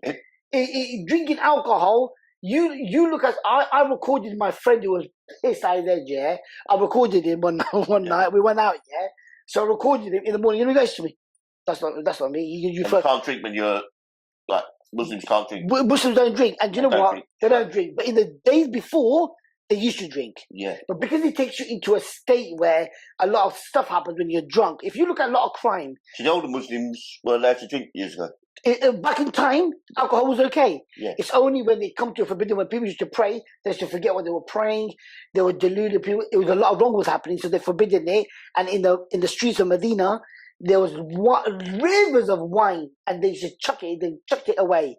But you think about alcohol and what effects it has on people, and you show them the next morning, you know what they go, that wasn't me, you just made that up on a computer. That ain't me. I want to do something like that. It takes you out of your human, what you like a normal person. Alcohol does that to you. The mother of all evil is drugs and is drink. I'm not saying don't drink. I'm saying, but as Muslims, yeah, I mean there must be some. We say don't. We want, we can eat. Look, the biggest argument in my house is what do you want to eat? Because we've got a menu. God's given us a menu. What do you want to eat? What do you want to eat? If you go into Africa, Ghana, Greece, there's people out there that you can't even get a Kellogg's Frosties, man. Yeah. You can't even get bread. Yeah. You can't even get yogurt. My kids wouldn't even eat plain bread. They want jam on it. Yeah. They want Nutella. And Nutella has to be fresh. So you spoil brats. What are you talking about? But that's the life that they know. But I've seen places where people have to drink their own urine to quench their thirst, bro. Yeah. I know that. I've had people. We've done the boat race where we work with. We did like this boat race with Help the Heroes. Right. Yeah. Help the Heroes, and that was the first time the stabbing happened, and the next time it was the boat race. Yeah. Oh, you know what I did? I did what I did here. It was hard because there was loads of them. Yeah. There was only six of us. And the tension was so bad, and the police turned up thinking it's gonna kick off. They never. I just went up to them, man. I offered them some food, had a little chit chat. We sat together. We had a proper race. Yeah. And we become like brothers. Yeah. Because we're fighting for the same thing, man. Yeah. We're fighting for no hate. We're fighting for no negativity. We're fighting for peace and love. If you got a problem, I want it to be my problem. I want you to reach out to me and say, look, man, I'm going through a bit of a problem. What can we do? And if it's in my power, I'll help you, man. So this thing about religion, that what we want to get out of today, nothing when it comes to Christianity, Muslims, Buddhists, I don't care what religion you follow. It's got nothing to do with religion. There's no religion in the world that promotes hate. There's no religion in the world that promotes killing. There's no religion in the world that says, go and do these horrific things and you'll go to heaven. That's like me saying to my kid, go and kick the shit out of someone and I'm going to give you a bag of sweets. Yeah. So I was on the things, the ones that done me. One was married to an white Irish girl. Okay, was he? Yeah, he was married to a white Irish girl. He had good jobs. One was an underground worker. Which them underground people earned good money. So they all had good jobs, and I think he married people from the Western world, which, so just, as you said, probably just brainwashed. No, probably he is. He's brainwashed. There ain't no probably. There ain't no you can't justify them. They're sick bastards. You can't. There ain't. I mean, you get your lone ones, don't you? You get your lone, you can't justify it. They're reading a little bit of a book. You had 3 brothers that planned that one at Thingy Bob. Then you had 3 that planned the one at my one, Terror Attack. Okay. Usually, you read about loners or lone people that plan these things. When there's a group of them, it'll happen again one day. Have you seen the film 4 Lions? No, I want to see that. Have you seen 4 Lions? You should watch. I'm sure. Yeah, I wait to see that.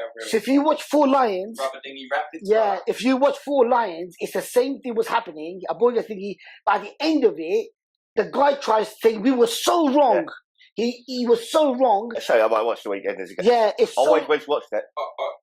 I think Atiq is right to suggest that film to you, because it really does make you understand just what goes through their head, how they're radicalised within that, and how they then, at the end of it, be like, I was wrong. Yeah. And he's right. It's the London Marathon thing, will it? They all just yeah. Did you find, or do you think that you found it harder knowing some of the background of the people that did attack you that day? It's something that I should get involved in because the inquest after and the press of it all, because it was quite a big attack. And because I was involved with the press and probably with the police as well, they tell you some things because it makes it harder thinking why they turned in like that if they're with she was an Irish girl, white Irish girl. As I say, it's just madness where there's probably no religion, there's probably no point to it.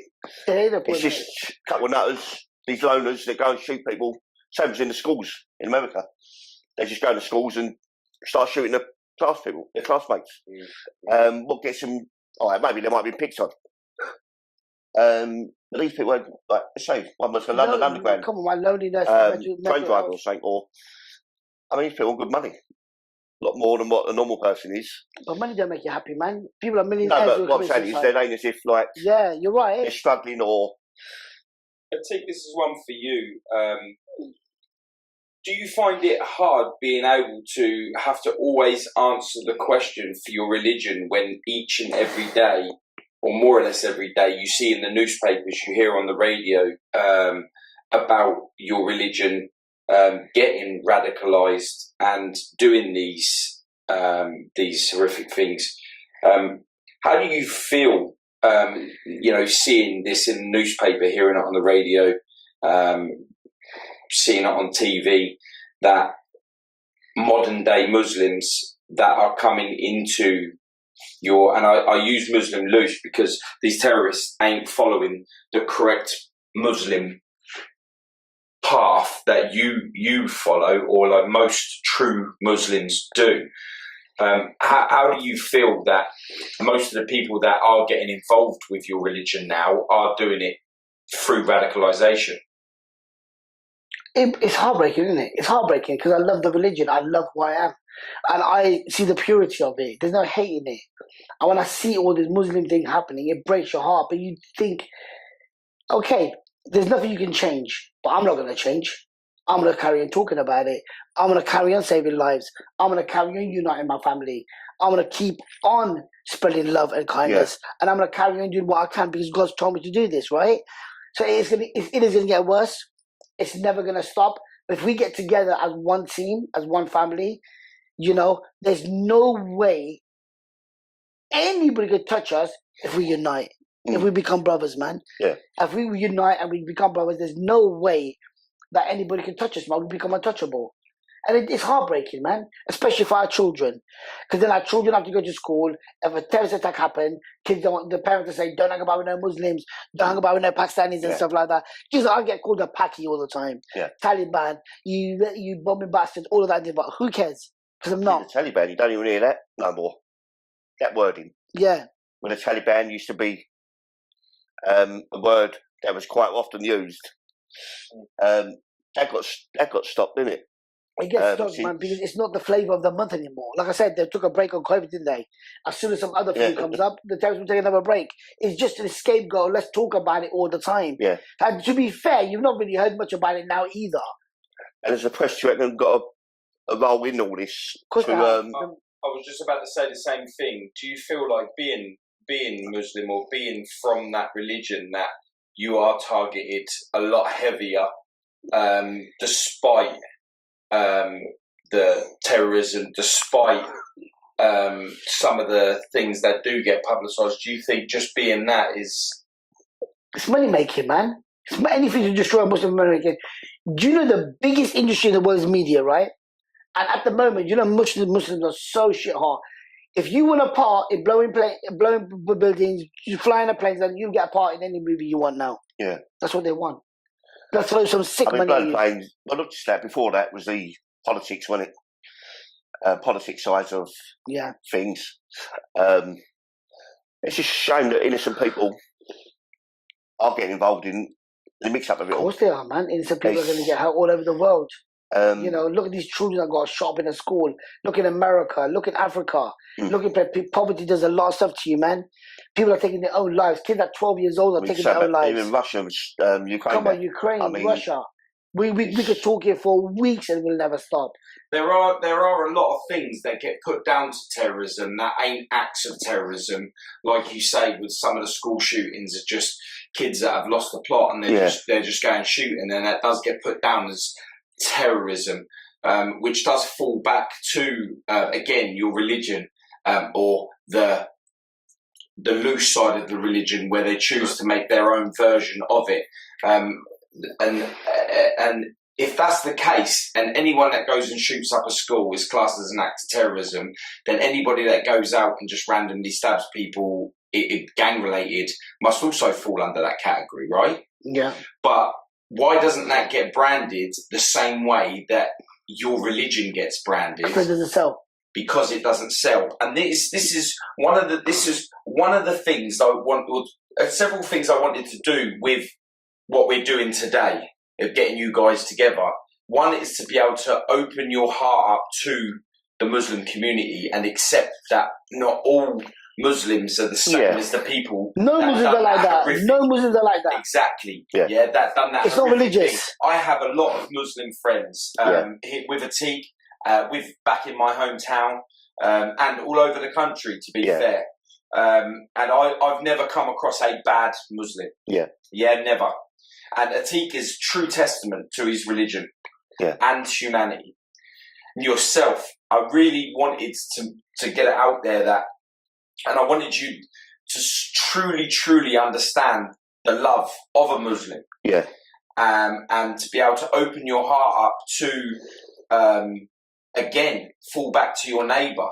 Yeah. You know, we live amongst each other. Just ask how you are, how the whole family are. And that was genuine. That's every time. And that was genuine. That was genuine before the attack. Yeah. And that was genuine after the attack. Yeah. I probably didn't say nothing about the attack because in case he might have thought I might have said something. Exactly. So like, and you've got to remember, as much as you was living in fear from terrorism, as much as they're living in fear at being branded with that. Yeah, in some parts there could be, there's a lot of things going on. But as time gone on, I've got around it. I mean, and this today is another step forward. Which I'm happy with. Are you glad that you did today? Yeah, I mean, it's bloody fine. But yeah, I'm very glad. I mean, I've come and talked about a few things. You spend a bit of time with us today. We're going to go and eat. We're going to meet some people. Just like normal friends and family. I just want you to go out of here. Sorry, Paul. No, it's absolutely fine. And you can tell Atiq has massive passion for life. Not just his religion, but for life. Which is, he's been able to gain that power, that feeling, that life through. And it's nice to know that if they see someone that is not just like a terror attack, but see someone that's a bit disruptive in their thing. Out, man, you're out, you're gone, boom. Straight away. And we don't tolerate that shit. Do you feel like you have a little bit more understanding of the separation? Of course, yeah. From this point, would you like to go and see the whole heart of a Muslim community at a mosque? I could do, yeah. I'm ready to. I'm glad you said yes, because Atiq has made this happen today. Right. We'll eat, and then at 4 o'clock, I want to take you to a big mosque. Yeah. But I just want you to get a feel of walking into a mosque. Get that idea, because everybody's welcome in the mosque. We take our shoes off, we go inside, you can sit down, we can just have a look around. I'll do a few prayers to thank Allah for today. And I'll just say you do your prayers like 2 minutes. Yeah. Every day, no more than 5 minutes, man. Yeah. It's like with church. 2 minutes, man. And that's you pray to God. We'll walk out, and then whatever you want to do, you're my guest, and I'll honour that. Yeah. Hi, I'm Liam. My name is Liam Richardson, and I'm the owner of the Workout Hub and the director of Liam Fit Personal Training. Been doing it for 12 years. Good business here, good people, great community, and this is how I met Atiq. Tell me about Atiq and your first instances with Atiq. Atiq's a real character. He's actually one of my best friends now. But I'll give you some background about me and him and how we got together. So I started in the industry at Virgin Active in Peterborough, and one of my first shifts as a young 18-year-old boy was cleaning the treadmills, as you do, doing my bit, and in comes this loud, robust man with a great beard down to his sort of chest, and the first thing he says to me, don't worry, I haven't got a bomb strapped to my chest. I am friendly. And I just burst out laughing. And it just sort of brings us on to the topic, what we're going through today, and about what sort of a nice guy that Atiq is, and how he sort of goes about speaking to people and helping people through their life. So, yeah, that's how we first met. You know, when Atiq said that to you, you laughed, but did you have that shock factor where you was like, well, I can't believe he's just said that? Oh, absolutely. I think, if you're getting real sort of raw with it, when you have first impressions on people, you shouldn't have that impression. But we, as, I guess, children, as young adults, we are brought up with that notion of, people. So there are people that are bad out there that have done these sort of things. So when someone says that to you, you sort of draw back a little bit, going, "Oh, like, is he real? Is he raw?" But yeah, no, obviously with Atiq, it was obviously all harmless. But like you said, you can get drawn back by it a little bit.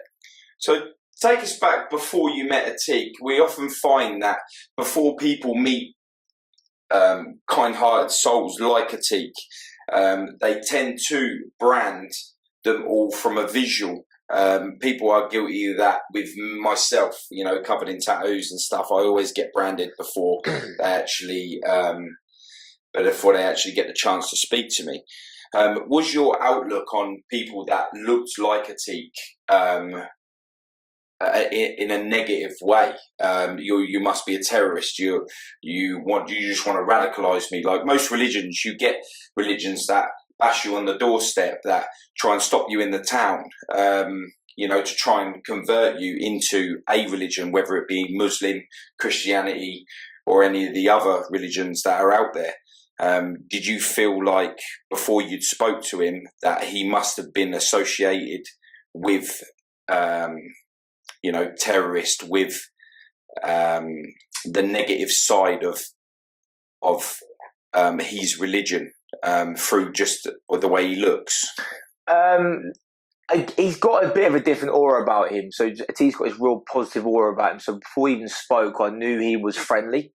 So I looked at, if you look at it as a confrontation sort of level, I didn't think that of him to a degree, but I know what you're saying. Like, I've met people in the past, I've made that judgment on them, and you shouldn't do that. You should not do that. You should never judge a book by its cover, and Atiq's a classic example of that, and yourself. So, yeah, I think I can see why there's a massive sort of problem in the world with regards to judging people by what you see.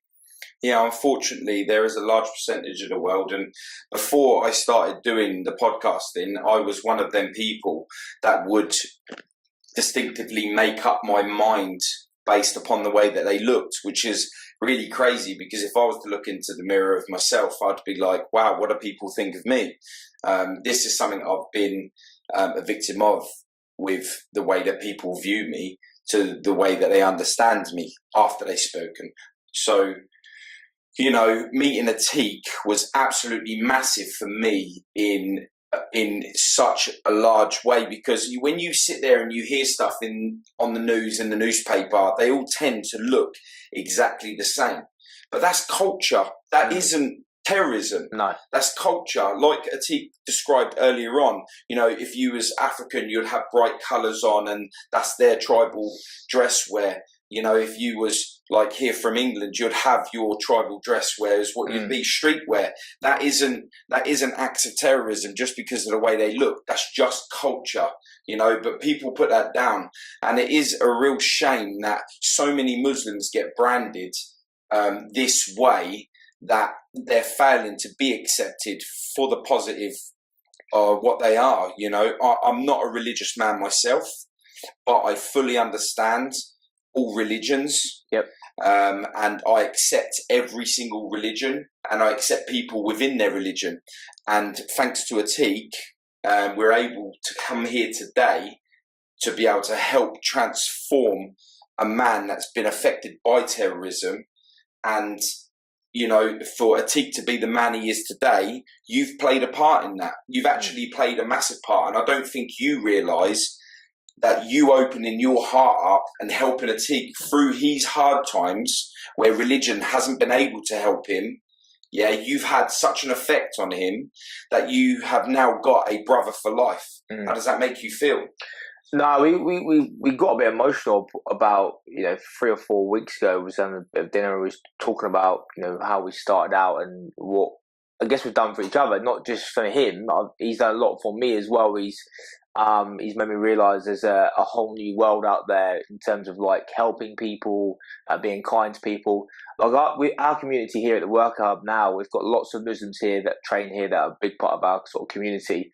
And let me tell you now, they are some of the most kindest, sweetest people you will ever meet in your life.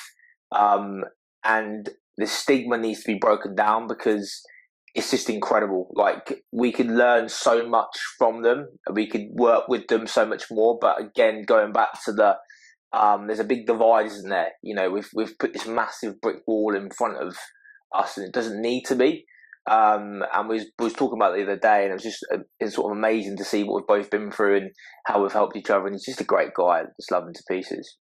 What advice do you give to anyone for the future that would help convince them that not all Muslims take this approach when it comes to getting their message across, and they should open their heart up a lot more to the religion and the ways? I think self-awareness is the number one most important thing that anyone could have. I think it's really, really important to have and hold on to. And also just, going back to that judging a book by its cover is a huge thing. Like, how many times do we do it every day? Going to the shops, going to school, going to work. You instantly make that sort of judgment on someone that you have no idea about, or what they've been through, or what they could do for you. So I think we've got to open up and give people a chance first. You have to just because someone else has done something doesn't mean that person's going to do it as well. I think the world could be such a better place, and I know Atiq with Unspoken, his new company, this is exactly what he's trying to preach, that is a new voice for kindness. So I think ultimately be kind to people, and whether you get something back or not is a relative, but we're a massive believer of that. If you give somewhere down the line, you'll get back. So how do you feel about Atiq today coming forward and standing to be the voice for Muslims and to be able to help convince a man that's been attacked by terrorists from the Muslim community, even though Atiq states that if they're terrorists, they're not Muslims? Is this typical of Atiq to be able to be the voice and to come forward to help someone get over their struggles with understanding the separation between Muslim and terrorists? Listen, I'm a confident guy. I do a lot of self-development work myself and other people, and Atiq's on another level. His confidence in what he believes in and what he can do for other people is unparalleled. And no matter who was in the room, he would speak to them, he would open up to them, and he would get them to understand. So I couldn't ask for a better friend or a better person to showcase to someone else what being a Muslim is all about, and how friendly they are, and they're the same people. There is no divide. We're just human people with different beliefs, and I'm sure today the conversation's gone really well, and I'm sure the guy that will go away feeling much more positive about the situation. Definitely.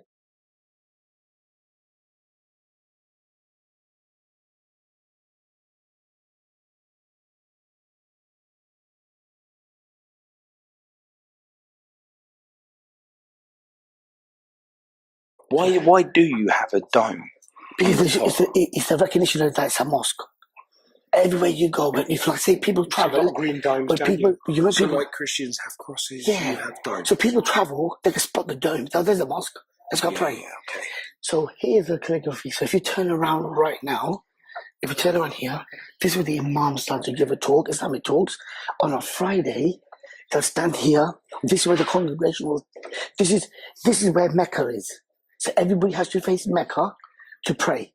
All Muslims will pray towards Mecca. They'll give a talk on this side. At the moment, there's loads of classes going on. Where they're teaching Quran now, yeah? So children will come here, learn about Arabic, learn the Holy Book, where the quote I gave you. Yeah. The book that they're reading today, it says in there that if you, what was the quote? Do you remember? Do you remember it? Yeah. If you hurt any innocent life, it's like you've hurt the whole of humanity. You save one. And if you save a life, you're saving all of humanity. Respect. Yeah. You remember that quote. Don't forget that. That is our deen. So anything hate, not Islam. Anything negative, not Islam. This I'm not justifying my religion. Yeah. I'm one of the reasons why my and life that's where is the Imam shares it. So the Imam will stand here, he will look this way, and he will give a talk. Yeah. But when it comes to prayer time, they all turn around, and this is the way they pray. Yeah. It's where Mecca is. Yeah. Okay? And Mecca is Southeast. On a Friday, like today, we couldn't come here because it would have been blocked. So what you saw in Almaro today, that was just like a mini version of what it was. It's just a smaller mosque. And what's this, about 500 at the time? Oh, but it's massive. Look at it. Upstairs, downstairs. Let's look at it. It's not floor above that. Yeah. Floor above that. Yeah. Amazing. Mad in it. I never saw that. I didn't see the top. I never saw the third floor. No. I want to see the second floor. Hey, yeah. All the calligraphy. So while he's praying, he's going to pray, and then afterwards we'll do a prayer in English so you understand what's happening. Yeah?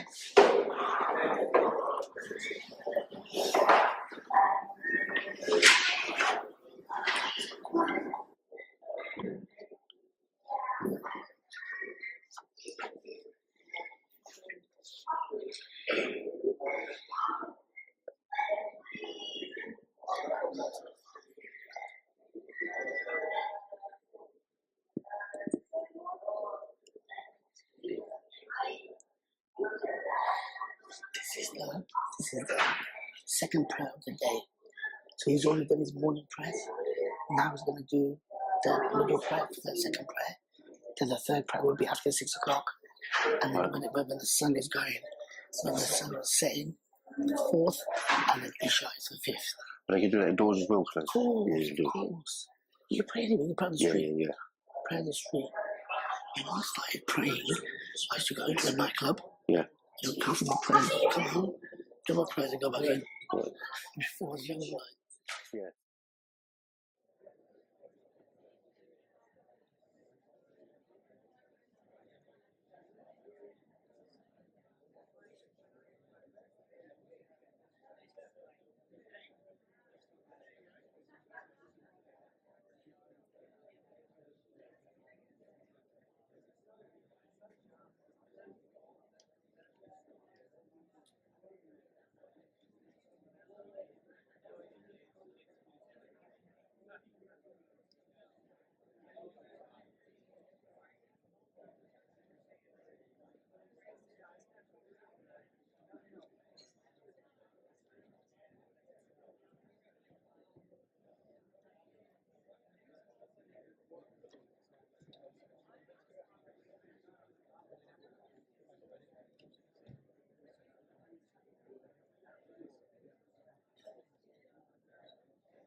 She's like the most humblest thing I've ever seen in my life. She's seen on TV and stuff, but she was me and my mate, we were watching you pray.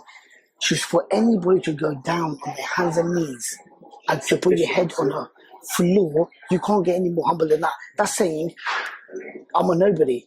And she was, you're not only doing it at home, she was just doing it around here. She was on my bit. Also, we swapped numbers, proper chat to Instagram. She's reading a book now. She just don't get it. She's just rocked up in a petrol station. You were then rocking away. I think that's why I love this country.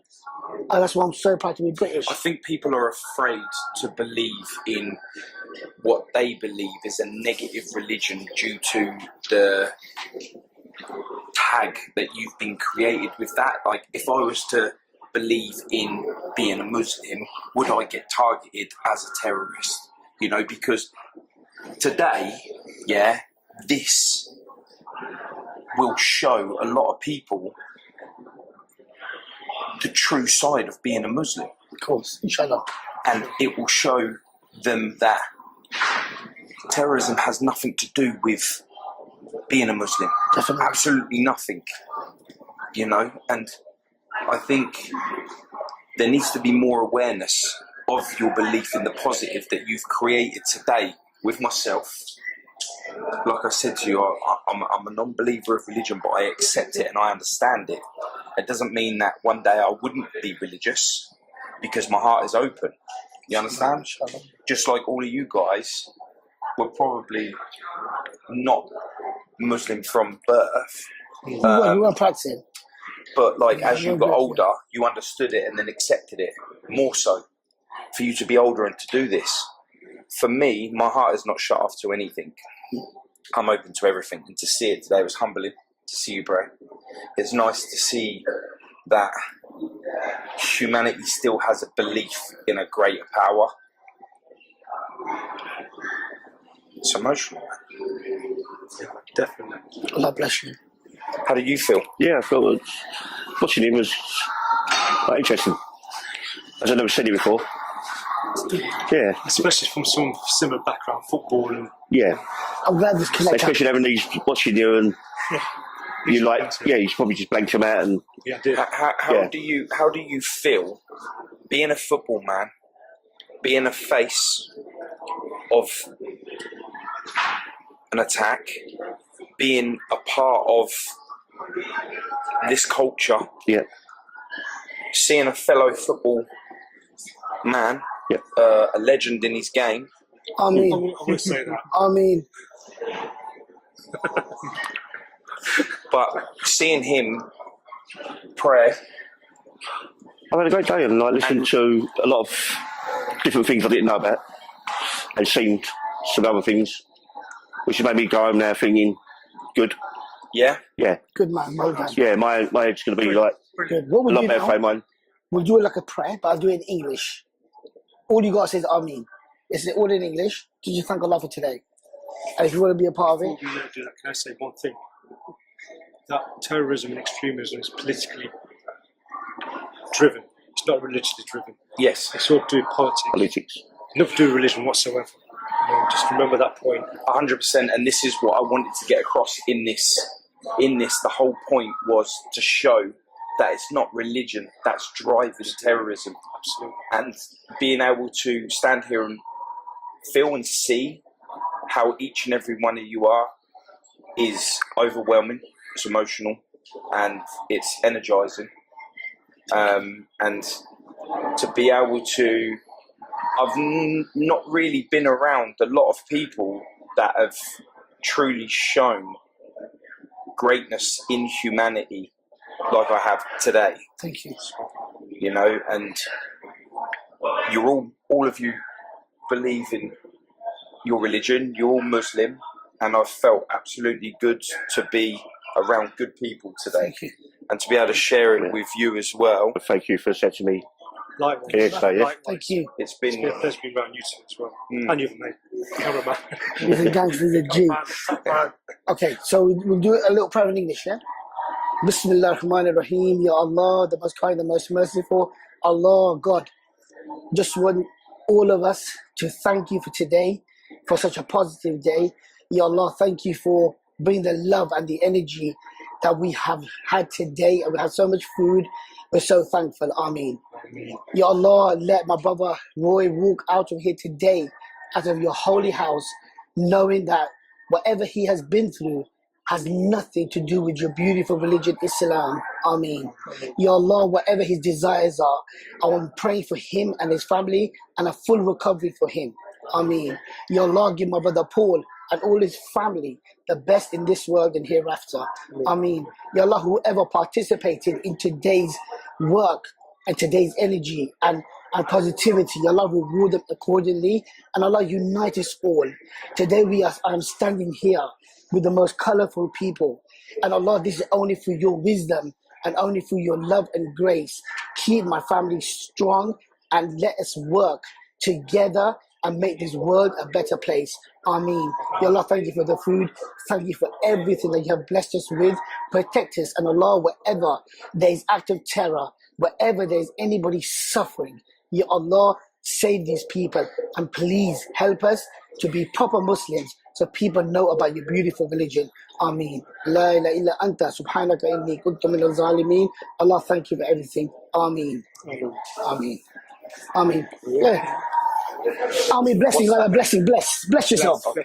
It's a blessing. Thank you. Thank you. You alright? Yeah, thank you. Come on, my G. You're crying, yeah? Love, man. No. He sports Mill, that's Come why on, he mate. cries. It's not his fault, it's not his fault. He so sports much. Mill, that's why he cries a Paul, lot. thank you. Thank you. That's tuning up, man. Welcome, mate, anytime, mate. Yeah, man, thank you. Big man. That was a My team. God, yes. I was going to say big man to him, not you. You're not as big as him. My G. Yeah, man. Yes. Thank I'm you. gonna hug this guy too. That's Thank you, my boy. This guy, I love you.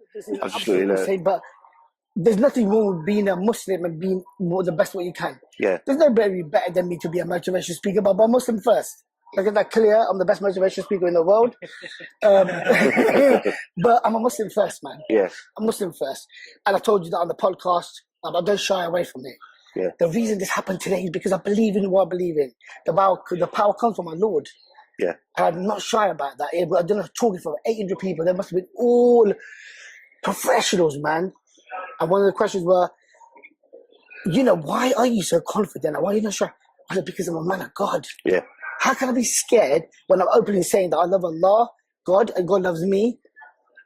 But I said, scared of you lot? Are you mad? I haven't even got a GCSE. And you're talking to doctors, consultants. There was proper educated people there. Yeah. Brilliant talk. And there was not a dry eye in that room because we talk about facts, we talk about the truth. I tell stories to my kids to put them to sleep. When I do my motivation talks, I'm waking you up.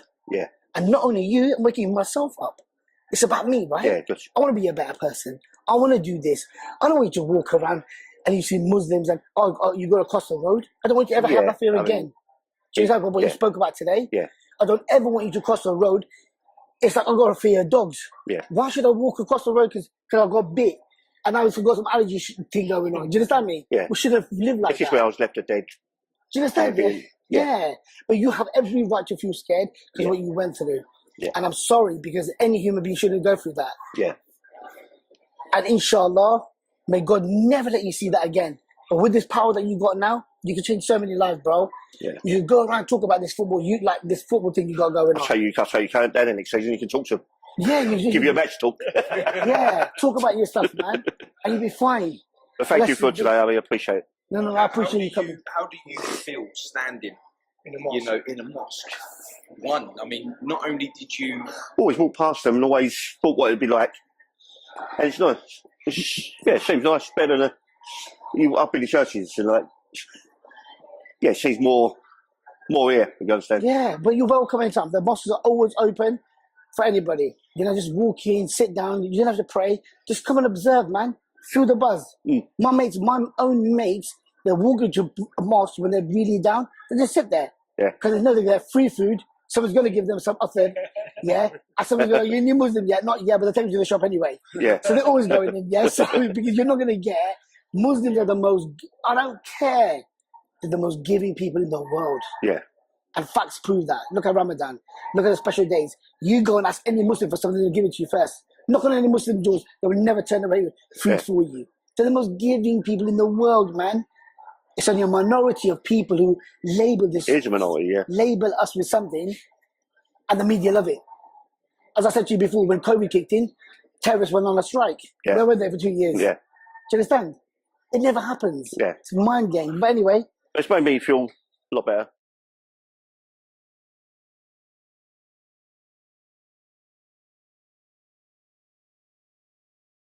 Today we're here with Riaz Khan, an ex-football hooligan, here to help us explain his journey on becoming a Muslim.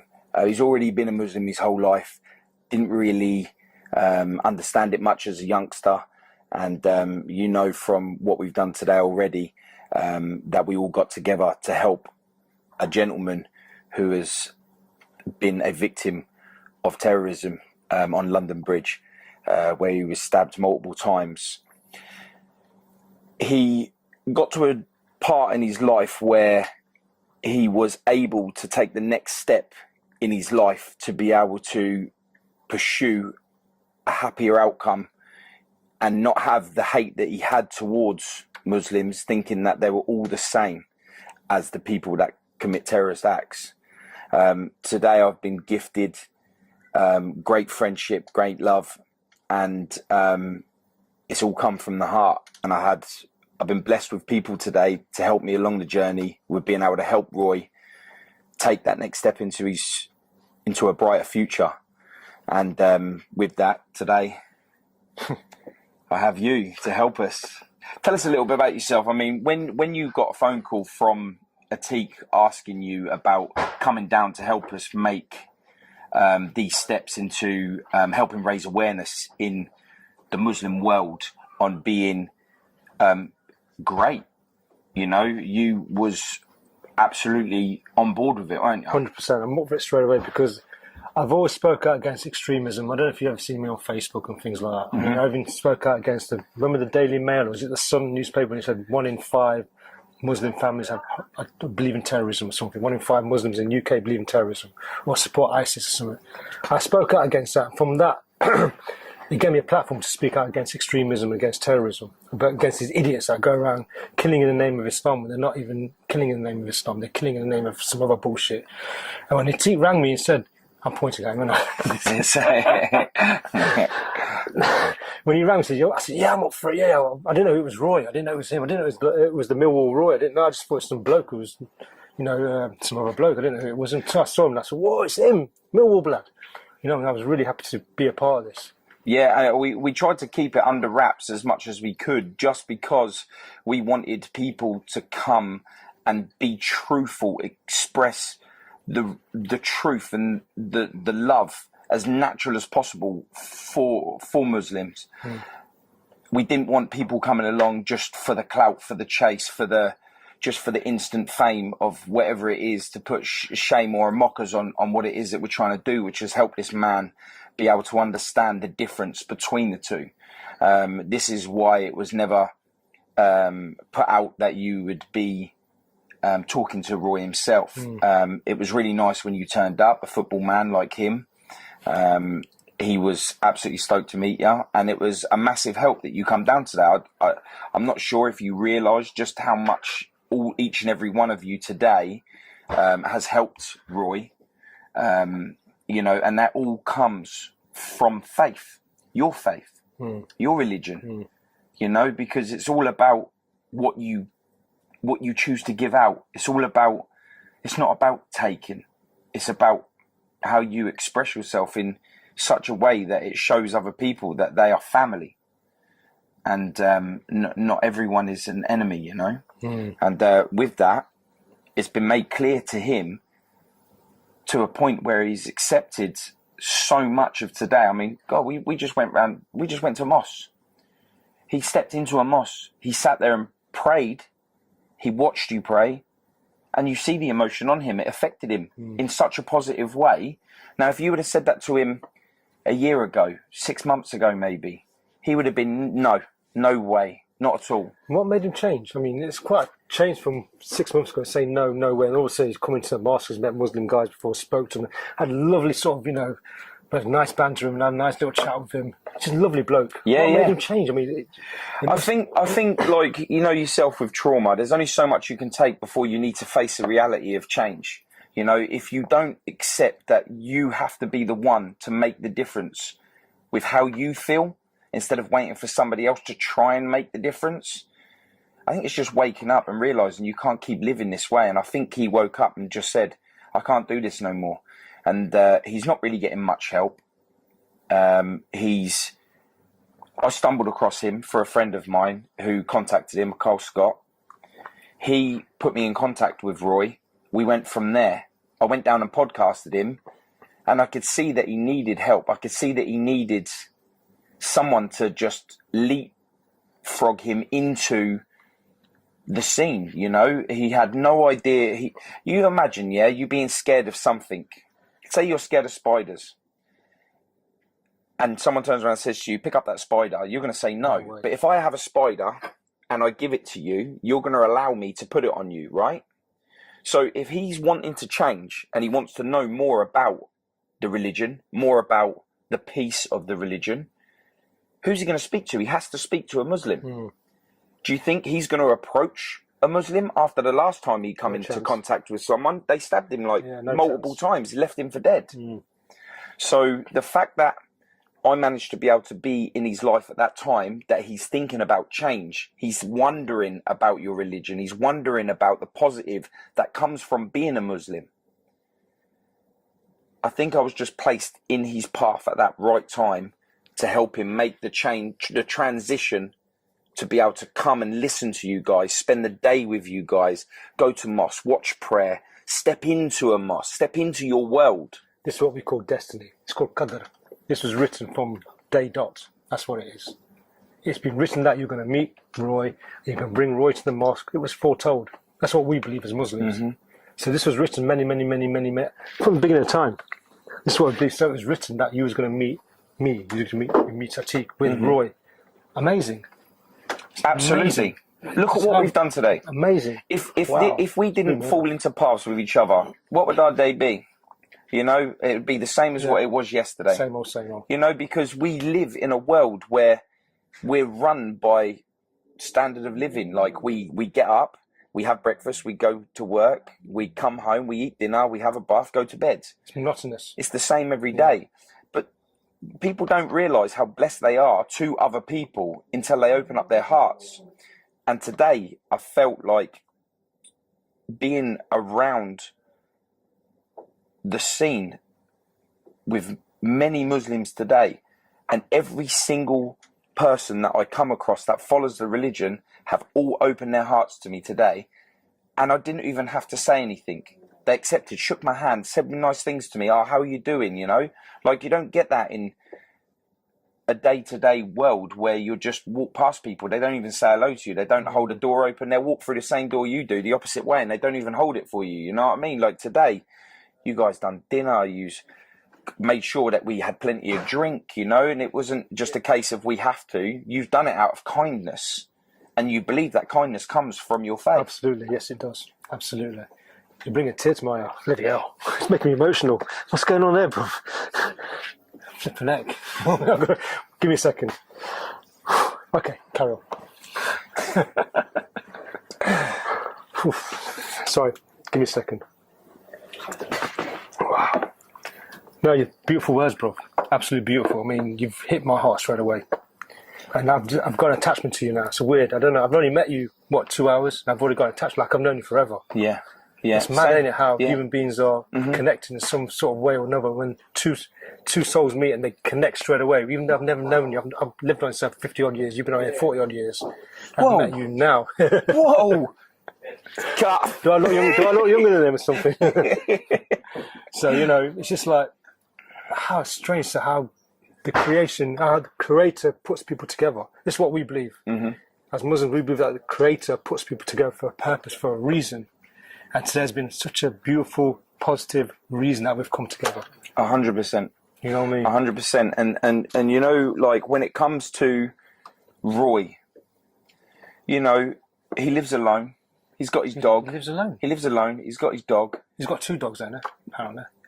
One died. Yeah. So he's got his dog, and you know, you can imagine when you are living alone, and you have your dog, and you're going to go on walks alone. I'm not saying he's a lonely person. I'm not saying that at all. I'm just saying that when you're alone, you're in thought more, and when you're in thought, you know that if it's negative, you can destroy yourself. If it's positive, you can rebuild yourself. But when you're in between, it's so hard to know how you're going to wake up, because however your day is before will impact your day the following. Definitely. So last night I phoned Roy and I said to him, how you feeling? He says, I'm not going to lie, I'm nervous. I said, trust me, you're with good people. My guys will look after you. And true to my words, they did, very much so. And he is in awe of you guys. He's accepted and understands the religion. He accepts that what happened to him that day has got nothing to do with your God, the Muslim way. And he understands that through explanation, through seeing it, through feeling it, through living it today, that he is able to come out of his hole, take that next step into being a more positive person. And he lives in an area that's very Muslim. He lives in Peckham. It's a high Muslim area, and I think now he will go home and live in his house in peace with what's happened today. Nice. And there's nothing worse than feeling uncomfortable in your own house, right? Absolutely. You know, that unsettlement, like I don't belong here, you know, that stuff, you know. But now I think he'll go home and he'll have a lot of time to think about what's gone on today. That kind of breeds bitterness, don't it? When you have those thoughts, you'd be bitter towards yourself and bitter to other people, because it comes out, doesn't it? How does it feel for you? You know, I know that every answer that you give is based around your feelings for your religion. Yeah. How does it feel like for you to be able to be a part of that change, but at the beginning be a part of the hate? So we'll answer the second part of that. How does it feel like for you, because of your religion, to be part of someone's hate for you when they haven't even met you? They just based it upon an religion-based problem, which I know, and we've explained this before, that terrorism has got nothing to do with your religion. It's politically based, yeah. It's politically based. Yeah. But because of that, a lot of people don't understand that, and they just don't see it as that. They just see the non-political side of it and just see you with the beard, you know, with your robes going to prayer and all that lot. And you're branded as that. They don't look at that as culture. As far as they're concerned, like a lot of people that have watched stuff in the past will just simply just blame you all the same. But this today, I wanted so much to be able to show the public, show the viewers, open up your heart to Muslims, because they're not like that. There's a small minority of people that cast a shadow over the whole religion. And because of that, you get shouted abuse, you get targeted on the internet, you get targeted in the newspapers, you get targeted non-stop for something that you believe in so much passion and you know for a fact has nothing to do with what's happened. But you get targeted this way. And because of that, that must have an impact. Because does that make your love stronger for your religion? Or does it make you question your ability to be able to believe in something that people refuse to believe in? Well, let's say it's frustrating because it's a constant battle trying to convince people that we're not what these people have made us out to be, especially when it comes to the media, whether it's the politicians, whether it's some, public speakers, like, these influencers, like, I'm not going to say their names, but what I'm talking about, certain individuals out there that attack Muslims in general. With the extremism, the extremists and stuff, it's a constant battle as well, because we're trying to tell the public that they got nothing to do with us. We're not like that. We were born in Britain. We have the same kind of values as you guys. Just because we have a different religion to you guys doesn't mean we're different to you guys. We're the same. We bleed the same. We shit the same. We laugh the same. We love the same. So it's a constant battle. It's frustrating because you're forever trying to, explain yourself. Explaining stuff all the flipping time. It's a flipping headache, I swear. And after today, I feel like this isn't a religion you need to explain. This is one you need to feel. Yeah, exactly. No, I'm proud of my religion, to be honest with you. I mean, when I first embraced Islam when I was 27 years old, I've never looked back. I never doubted my religion. I just thought, this is me now. Because I used to be into, hedonism and debauchery, whatever you want to call it, all that sort of stuff. And I left all that behind. I mean, don't get me wrong, I still have that little bit of capitalism in, like, I like to wear nice garments if I can afford it, and nice trainers and nice whatever. But I still have, I still stick to my religion as best as I can. We all make mistakes. We're not angels. I sin every day. I'm sure Atiq sins every day as well.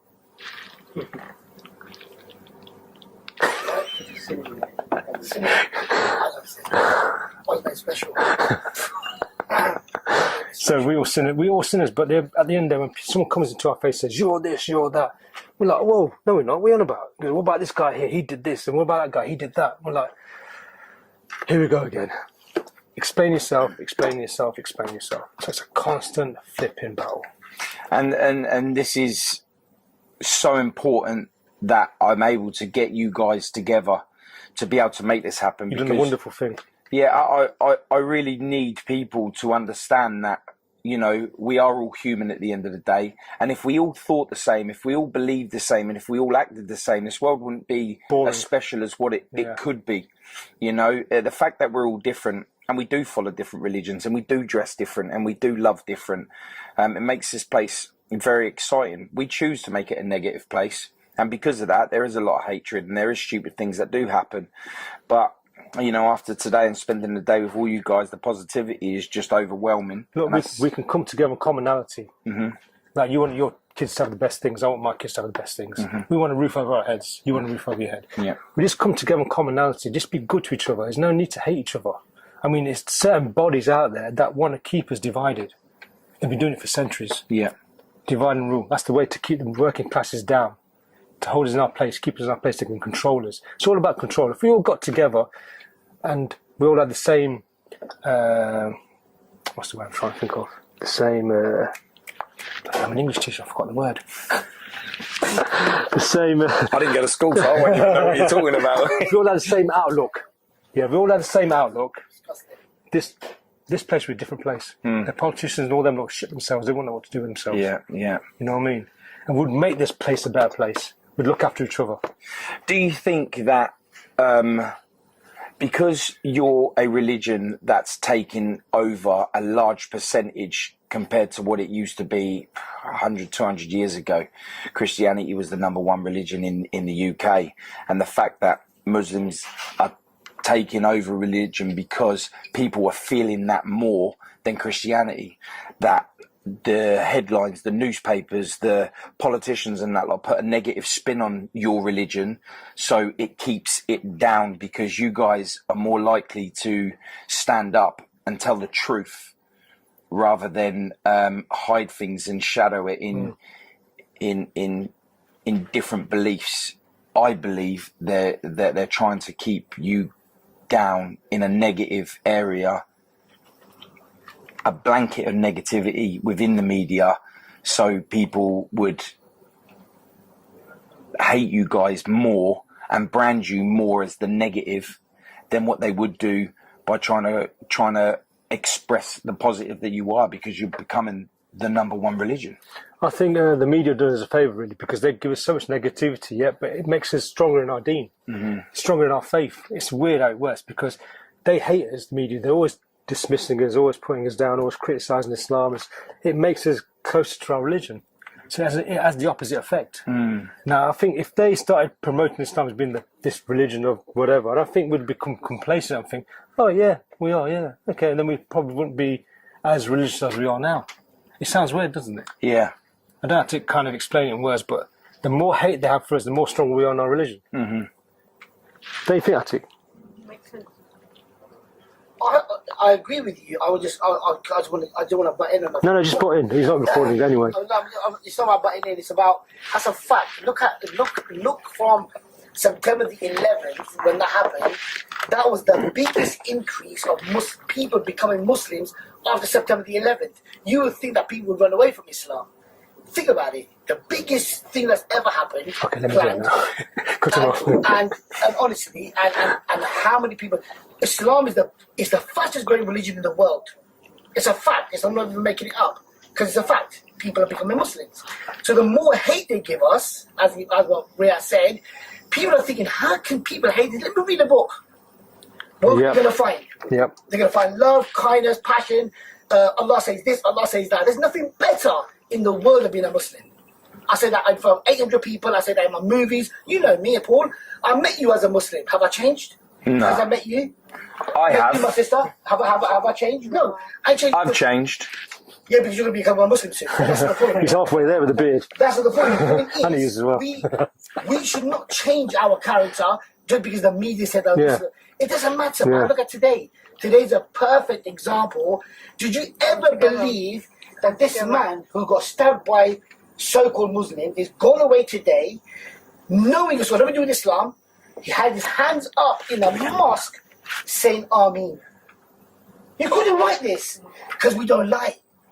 We've come in today with Allah. We don't lie. We've come in as a group, as a family, as a colourful family. And when we pray to Allah today, what did I say to Allah? Allah, thank you for bringing me this colourful family. Thank you for bringing this unity together. Not about making them Muslims. That's got nothing to do with it. Brothers like this are from Albania. They've got no relation to me at all. But they will open this place up for me 3 o'clock in the morning if I needed them. They're not related to me. They're from Albania. We don't know who they are. They're coming to this country. They've started a car wash. They work damn hard. And now they own half of Peterborough. Yeah, getting the piss. No, we're working right, but on a serious note, they're my brothers. They will go anywhere for you, and they'll always support you. So you agree with what Atiq just said there? 100%. The bad press that we get, it makes us stronger and makes more people interested in our religion, because they want to look it up and say, what's this religion about, like Atiq said? They'll get a book, read a book and think, oh, it's not that bad. What are they on about?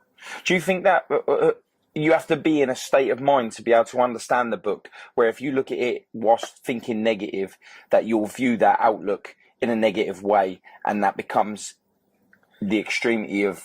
No, because there are people that pick up a book negatively and become Muslim after reading it. So it depends in how they... It depends on the person. I mean, they'll probably have thought, I'm going to read this book, I'm going to criticise Islam as best as I can. As soon as they're reading, they think, hang on a minute, what's going on here? They say, love your neighbour. If you kill one man, it's like killing the whole of mankind. You know, things like this, and think, you know, they think, hold on, what's going on here? Why are the media telling me this? And yet it's saying this. How is it, you know, when you say, like, love thy neighbour, if you kill one person, you kill... How is that such a big change for these people that are committing these terrorist acts in the name of your belief? How are they reading that and doing this stuff? Because, you know, from... Atiq was showing me some bits and pieces earlier on in the Quran, and it does show peace. It shows love. It shows helpfulness. I can't see in that, what Atiq had shown me, anything that would make me go and want to join and then do something as crazy as what happened to Roy? They look at the Quran. They don't look at the say, for example, sentence, but they don't look at the context behind it. So, for example, they will say something like "kill them when you see them." That sentence there is in times of war. Back then, not now. The Quran is like a history book. It tells you stories of what happened in the past. Mm-hmm.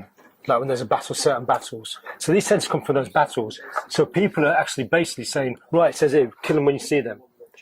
They don't look at the context of it. And when you've got certain imams out there that want to brainwash these youth to commit acts of terror, and that's what they'll show them. There you go. It says it there. Look, here you go. Go and do it, without showing the context or the story behind it all. Why is that sentence mentioned? So they can easily get, if you're young, you can easily get brainwashed. Because youngsters want that belonging. They want to belong to someone. When you say to them, right, if you do this, you're going to go to heaven and have 72 wives, for example. Beautiful wives. You're not married now. You've got nothing going for you. Here you go, mate. Here's your ticket to heaven. And they're going to go for it. Because they're that naive and that daft to believe in it. And these imams use that to push their own agenda. Well, whoever they are. I don't know if they're imams, because they can't be imams, because a true imam would not teach people that. So whoever is pushing these strings, I don't know who it is. I've got an idea, but I'm not going to say on camera because I don't want to be too controversial. But whoever it is pushing these ideas to these youngsters, they're getting what they want. They're getting this agenda, pushing this agenda. They create this divide even more than it is now. They're going to try to keep divide. Because look, when COVID came, where's the terrorism? What happened to terrorism? It took a back seat for a little while. They went on holiday for a little while. Why weren't they committing acts of terror? Because COVID was the number one enemy at the time. Now COVID sort of, let's bring Islam back to being number one again. So I think that you have been given a bad rap, and I think negativity sells. Unfortunate, and it breeds. Yeah. It breeds through people faster than a smile, faster than a pony to a kid. It's like it's so poisonous, and unfortunately, you guys get the good true Muslims, the faith, the religion gets such a bad rap because of this. Is there anything you'd like to say to anyone to round this up? Because I know you've got to get off. You've got a very busy lifestyle, and look. Talk to people. That's all you got to do. Meet people. Don't listen to what the media tell you. Go out there and meet people. That's the best thing you can do. Talk to people like me, Atiq. Just come and talk to us. We're not going to bite your head off. We're not going to, kill you. Just talk to people. That's the best way to get to know people. Is to go out there and talk to them. I appreciate you, and I appreciate your time, and I appreciate everything you've shown to me. Thanks for opening up your heart to me today. You're top man. Now you're a legend. Thank you. What you have witnessed today is something more than just feelings. It's something greater than just believing. Today we've witnessed a man go from hatred to anxious, to love. That was done in less than a day. You could change someone's perspective. 5 years, just over 5 years, Roy has lived in hatred for Muslims because he believed that every single Muslim was a terrorist. You've seen in our podcast that we've done before this, that he was struggling with this, and I had to help him. I had to show him that not all Muslims are terrorists. In fact, no Muslim is a terrorist. And because of this, we are able to make the change today, to help Roy take the next level in his life, to be able to make the change. Today I'm grateful. I'm grateful for having Muslim friends, and I'm grateful for Roy.